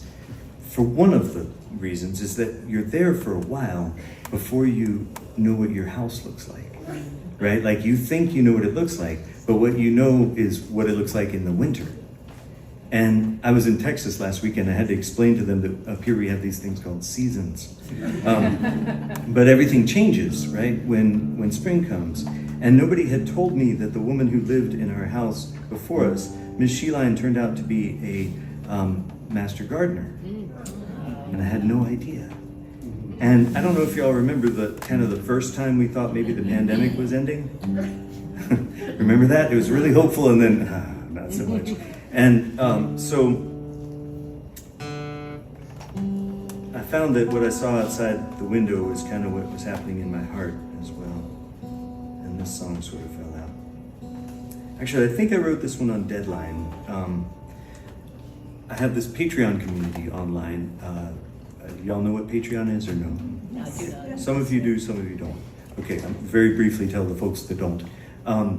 Patreon is this online platform that people can join at a subscription level of their choosing. And the way most artists do that is that you pay different amounts of money and you get different benefits. I'm too much of a radical to do that, so everybody gets the same thing no matter what they pay. And some people pay $1, a lot of people pay $10, and some people pay $50 or $25 a month. And that's pretty amazing for me. It's basically taking care of the place that CDs used to occupy, because people don't really buy a lot of CDs anymore. I've still got some if you've got a CD player in your car. But yeah, that's been amazing. But more amazing than that, there are 2 other pieces to it. One, it's become a community, a non-geographically specific community, which has been a real gift. especially during the pandemic, but still, twice a month I do online hangouts. And it's just a joy. People stop in if they want to, and we hang out. I play a song, I read a poem that I found somewhere, and then I would just check in with everybody. How you doing? And we go around for about an hour, and then I play another song, and we're done. That's all we do. We do that twice a month. And it has been a lifeline for some of us. There have been times when that little community has really mattered. There's some core people who always show up, and then there are people who just show up from time to time. And it's great either way. And there's some people who never show up, and it's lovely that they just want to support what I'm doing. So that's great too, it's fine. So there's that. Also, every Monday I send out a video of a song and a little greeting to just say, hey, have a good week, here's a song, right? Every Monday. And that might be an old song or a cover or whatever. And then once a month, I promise my Patreon people a new song. This means that very often on the 31st, about 10 p.m., I am frantically writing a song, right? But it has kept me writing, and in the last 50 months, I've written 50 songs. And that is such a gift to me, that accountability to keep me writing.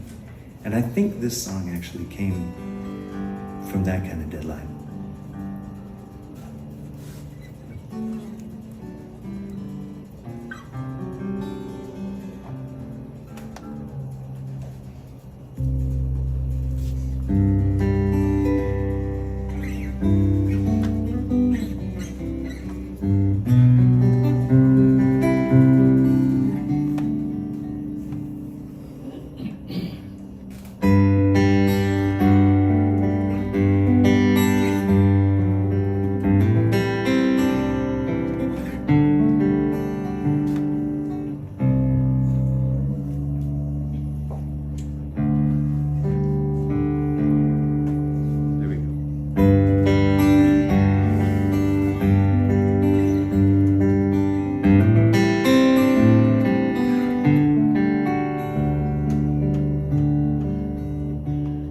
When we moved here in the winter, everything was dry and brown. Never saw the place in summer, no idea what's in the ground.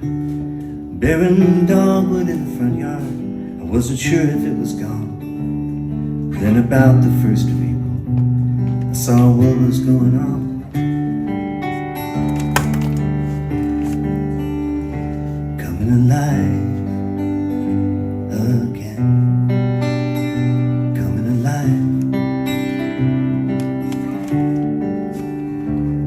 Alive again, coming alive. If I really loved somebody, they used to say that we were close. It's kind of strange to show compassion through this distance that we chose. But we hid out in our houses till the medicine arrived, and now the buds have turned to blossom. Step into the other side. Coming alive again. Coming alive. Coming alive again. Coming alive. So you may have noticed that there are only about 3 words in that chorus. It's really easy to remember. And if you'd like to sing it, you are most welcome to sing it when it comes around again, no matter what your neighbor says. Let's try it one time. Coming alive again. Coming alive. Coming alive.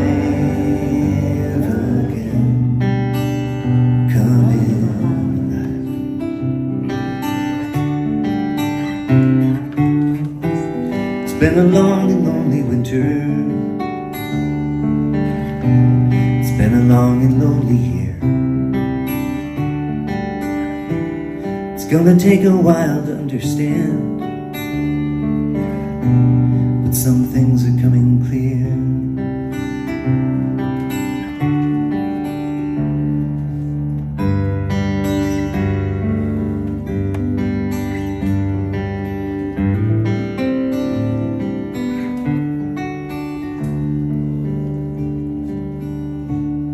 In the distant days of childhood, there was a story that I heard about how dying's part of living, but it's not the final word. So the leaves that fell in autumn turn to flowers in the spring, and the sorrow of our losses turns to songs that we can sing. Coming alive again, coming alive, coming alive again, coming alive, coming alive again, coming alive.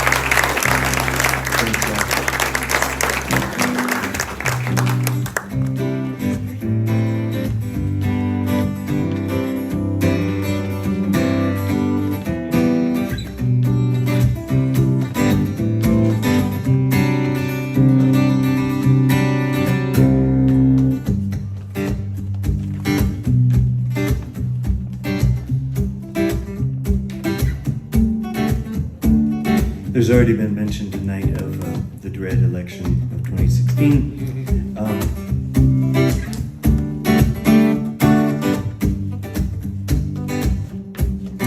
See, I lived in that little house, that 875 square foot palace, for 25 years, and it was on a really busy road, and there was no sidewalk on the road. And so what that means, if you've ever lived in a neighborhood like that, on a busy road with no sidewalk, what that means is you can only get to know your neighbors on either side. Because you never encounter your other neighbors, right? You're not walking on the sidewalk, it just doesn't happen. Sidewalks matter, y'all. So we worked for years to lobby the town and the state, because right at that intersection, it went from being a state road to a town road. So we had to lobby both the state and the town to get a stop sign at that corner and to get a sidewalk down that road. And finally, both things have happened. It's very exciting. But one day, the sidewalk happened while I was still living there. I had been living there 15, 16, 17 years, something like that. When the sidewalk came in, one day I look out my front window and there's a backhoe in my yard, tearing up my yard, and I'm like, awesome! We waited a long time for this, and we were really excited about the sidewalk, because the thing about sidewalks is, I knew this before it happened, and then I watched it happen over the next 2 or 3 years. I watched my neighborhood change. Because sociologists will tell you that soft ties matter.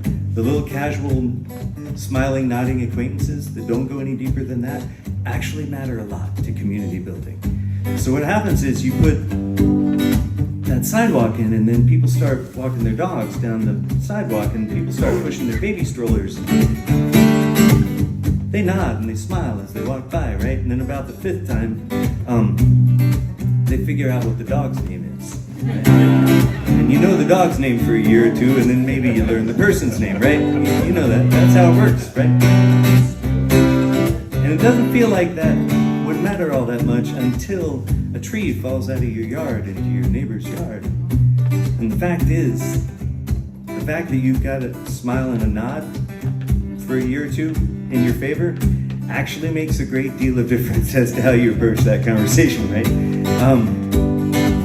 And I watched my neighborhood become a neighborhood. We had economic diversity, we had some racial diversity, not as much as I wish, but some racial diversity. We had ability diversity, we had people who were married to all kinds of different genders, and we had, did I say economic? That's an important one. We had a lot of economic diversity. We had some really big expenses housing, we had double wides, and they were right there next to each other, and I kind of love that. There's going to be a dividing line, I want to live on it.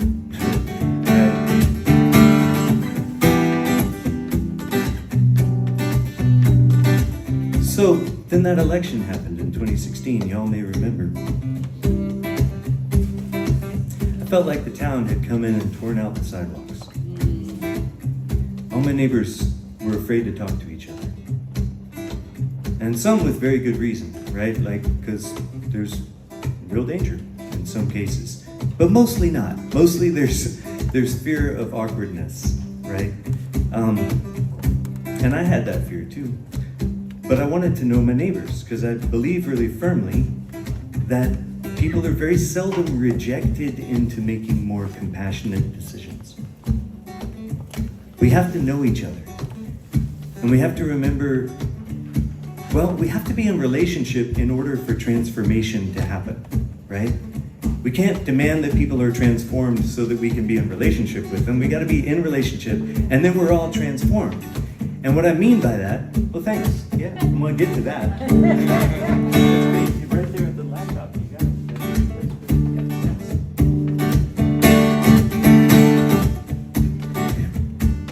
What I mean by transformation is not I convince you to think like me. What I mean by transformation is that we remember our own humanity and each other's humanity.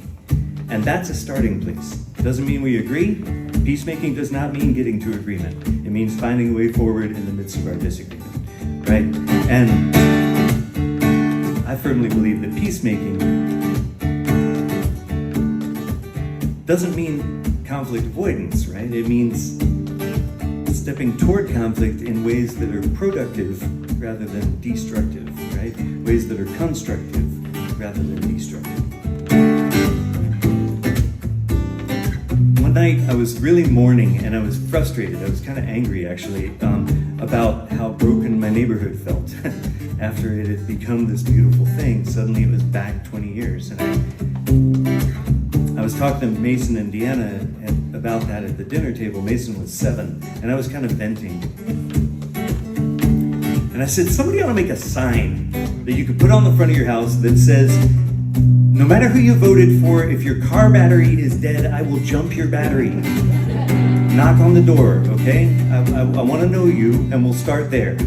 I just want to know you, right? Let's be neighbors. And then I realized I had said those fatal words, somebody oughta. Because once you hear yourself say that, you're like, oh man, I'm somebody, right? And not only that, I know how to have signs made. I'm a performer. I know who to call. So I said to Deanna and Mason, look, if we were to really put a sign on the front of the house, what would it say?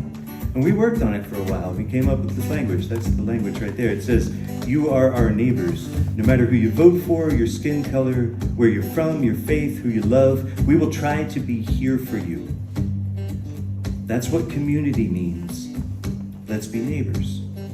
Let me be super clear. It does not say, no matter all those things, everything's cool. It does not say, no matter all those things, be nice. Making nice is not making peace, right? We got to deal with the hard stuff, but we got to find ways to do that respect each other's humanity and our own. So I made that sign, not that one. I made a sign that was 3 feet wide and 8 feet tall with that language on it. And on Christmas Eve of 2016, Mason and I took a stepladder out on the front porch and nailed it to the front of the house. It was so big that it curled up on the deck a little bit. We didn't have enough house to hang it on. And wild things started happening. People started pulling in my driveway and wanting to talk. People started slowing way down on that corner to read it and taking pictures. And occasionally somebody would come knock on the door and say, can we talk about this? And I'd be like, yes. Y'all, here's the thing. There are a lot of people right now making a buck on actively shredding the fabric of society. Those little threads, just cutting them. It is not enough that we refrain from shredding them. We have to mend. We have to work on weaving them back together.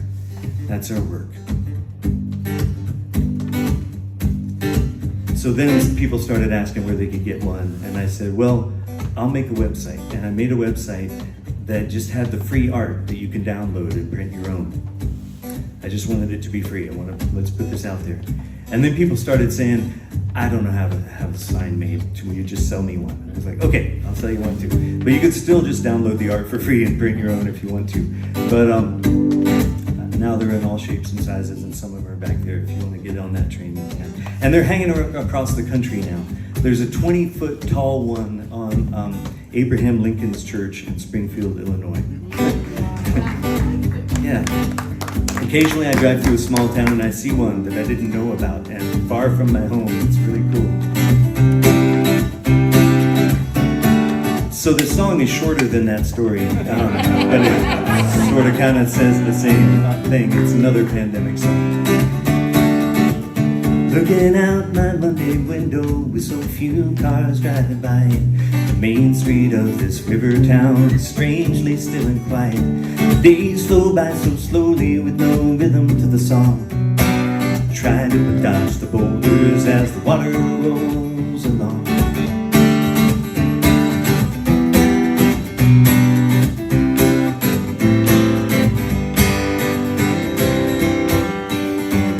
Back in March there was a meeting at the VFW. They said we're all in the same boat, but it really isn't true. Some boats have big motors, some have wooden oars. Some folks are in the water, just trying to swim back to the shore. Our lives hang by a thread, but you weave those threads together. They won't make a rope that's strong enough to hold on to each other. If we all pull a little, well then maybe we'll go through. And as long as I am here, we'll be here for you.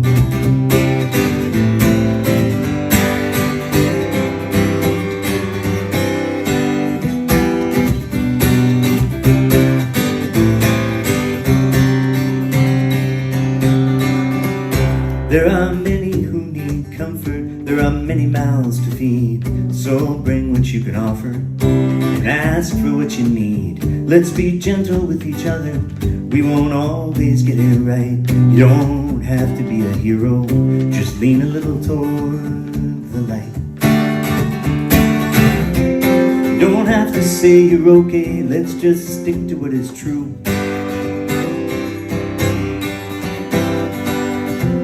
You don't have to smile and fake it, God knows I'm struggling too.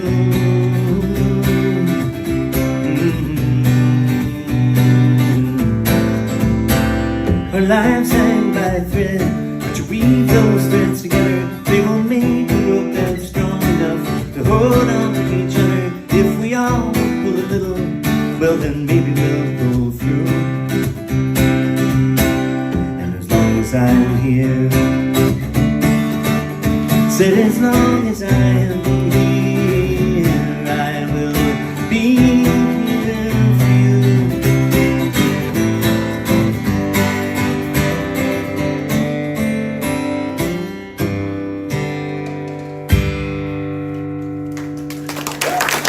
Thanks, John.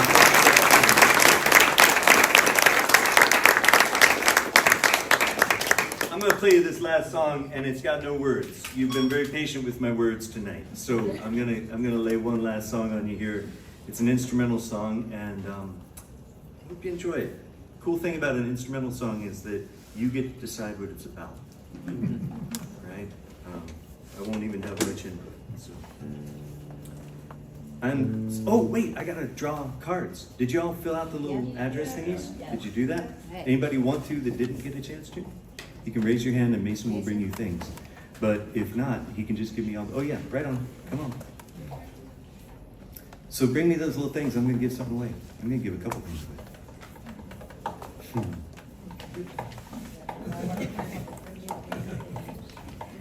Hey, give it up for my kid, Mason. It has been such a joy playing with them. We are, I don't know if you realize that we're on the 5th night of a tour of 7 nights in 7 cities, 7 shows in 7 cities in 4 states. Thank you. So it's been a really dense run. We've been getting up and going every single day and setting up and doing stuff and then tearing down and getting where we're going and waking up and going again. So it's been really dense, and he's been awesome.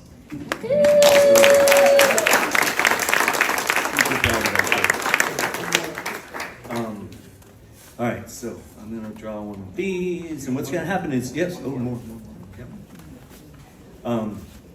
So what's gonna happen is, pick a card, any card, stick it in the deck, back in the deck, and I'll never know what it is. Yeah. Oh yeah, come on, I'm waiting on you.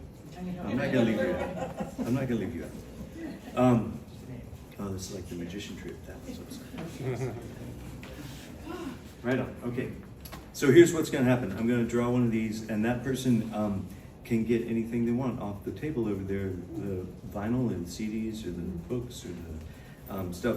I will say the banners are kind of expensive, so you can do that if you want to, but it's more of a burden for me. But everything is there, and you're most welcome to get something that you want off of that table. The rest of you, if you don't win, you can still get stuff off that table. There's another way. Just Mason will help you out. Okay, here it is. I think it's this one. It seems to be vibrating. Harriet Davidson. Hey, congratulations, Harriet. Awesome. All right, I'm gonna pick another one just because y'all are so awesome. Thank you. I often just do one, but tonight I'm doing two. Oh yeah, you can do it afterwards. Yeah, it's fine. Unless they run out of stuff. I mean, you might want to run. Edward Fishman. Oh, Where's Edward? Right on. Edward, thank you. This will mean, of course, that you're on my mailing list, and now you'll hear from me from time to time. I'll let you know when the TEDx talk comes out. And on my email, if there is a button at the bottom that says unsubscribe, and it's okay. I get a lot of email too. If it's not feeding your spirit, let it go. Okay, I promised you I wasn't going to talk anymore. Here it comes.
It has truly been an honor and a privilege to be with y'all tonight. Thank you so much.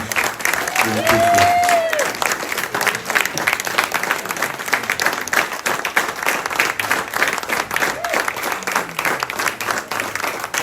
David LaMotte.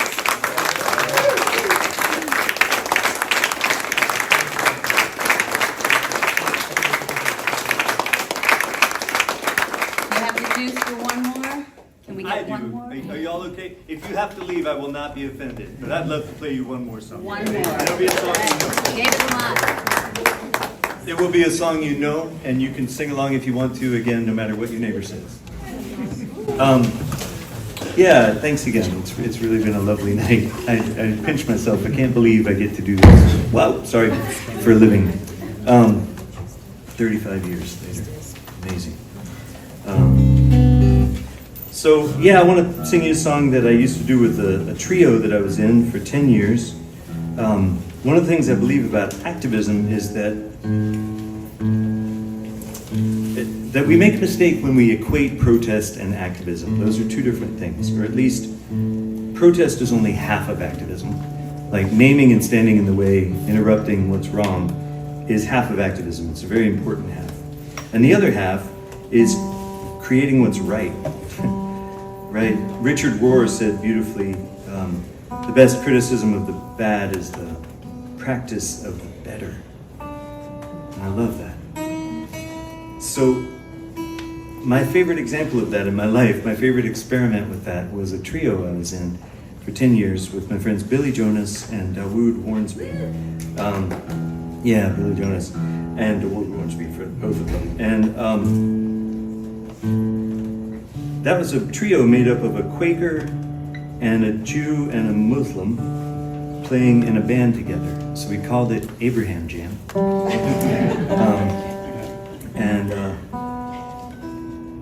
It was really a beautiful project. We put out a couple of records, and the whole idea was to say we can do better.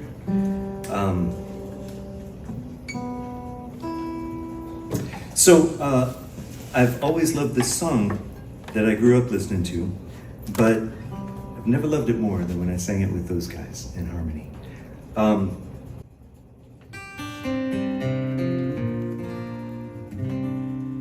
There are songs from your childhood that you go back and listen to and you think, wow, that's a terrible lyric, right? Sometimes, right? It happens, right? But there are other songs you go back and you listen to and you're like, there was so much more going on in that song than I ever got when I was young, right? This is in the latter category. The song was written by Dino Valenti, otherwise known as Chet Powers. Dino Valenti was his stage name. Does sound a little cooler, I don't know. And I was going to write this song, but I was busy being born. If you know it, please sing along.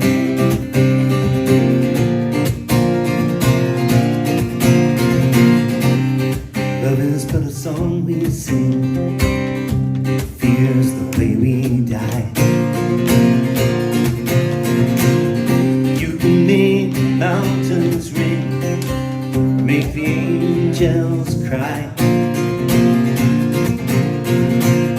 Though the bird is on the wing, you may not know why. Come on, people now, smile on your brother, everybody get together, try to love one another right now. Some may come and some may go, and you will surely pass. When the one that left us here returns for us at last, we are but a moment's sunlight fading in the grass. Come on, people now, smile on your brother, everybody get together, try to love one another right now.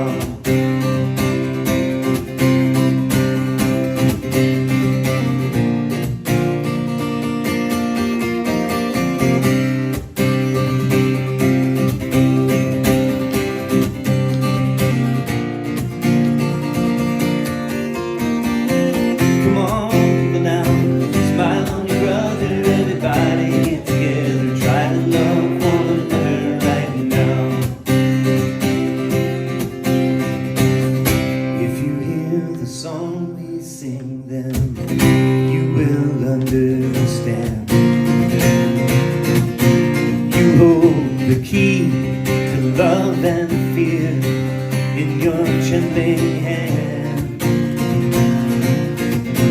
It's just one key, unlocks them both, and it's there at your command. So come on, people now, smile on your brother, everybody get together, try to love one another right now. So this is an exquisite lyric. You hold the key to love and fear in your trembling hand. It's just one key, unlocks them both, and it's there at your command. So beautiful, and it's a really bold thing for me to suggest one little tiny edit to this song, but it does occur to me that each other rhymes just as well as your brother.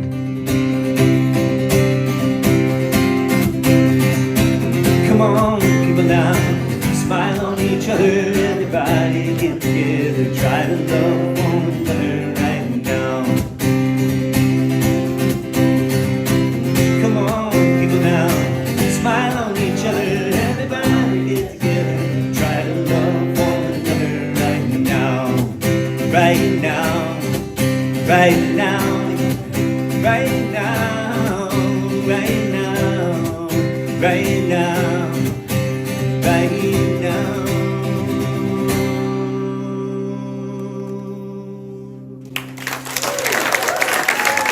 Bless y'all. Thank you so much. It's been a pleasure.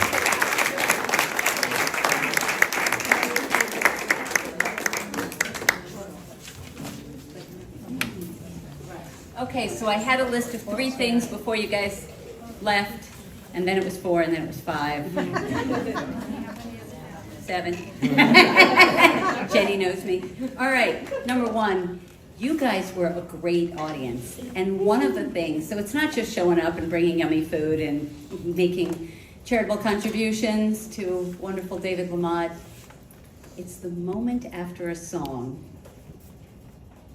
when there's silence and everyone is appreciating the song, and you don't have anyone who's like jumping in and start clapping right away. It's the moment of grace, and you guys all did that for David. So thank you for that. September 22nd, if you want to come to my concert, see me, don't forget. Social media. If you are not part of my Folk and Great Music Facebook group page, I urge you to come and join that. I post one video every single night. I started at the beginning of COVID, and it's almost always, like 97 or 98% of the time, it's an alumni of my series. And people that I've had before, I often have back. You will hear some folk and great music, so I encourage you to do that. Next, if you brought platters or dishes or whatever, please make sure you take them home so that I don't need any more platters, but thank you for that. The cash cow, if you want to add more to the fertilizer in there. Buy merchandise, send David home with less stuff than he came with. The Rockville Science Center, please consider a donation in their box or get information, support this fabulous venue. A big thank you again to Scott Weber. Thank you. Appreciate you. And if you have the capacity to stay after for maybe 15 minutes and help stack chairs and all that, we want to leave this place even better than it was when we moved in on Friday and started moving our stuff in, so that would be awesome. And with that, let's thank David LaMotte for an evening of amazing music and joy. Thank you all. Get home safely. Stay well. I hope to see you all again. Good night. Get home safe. Cheryl? Yes. I went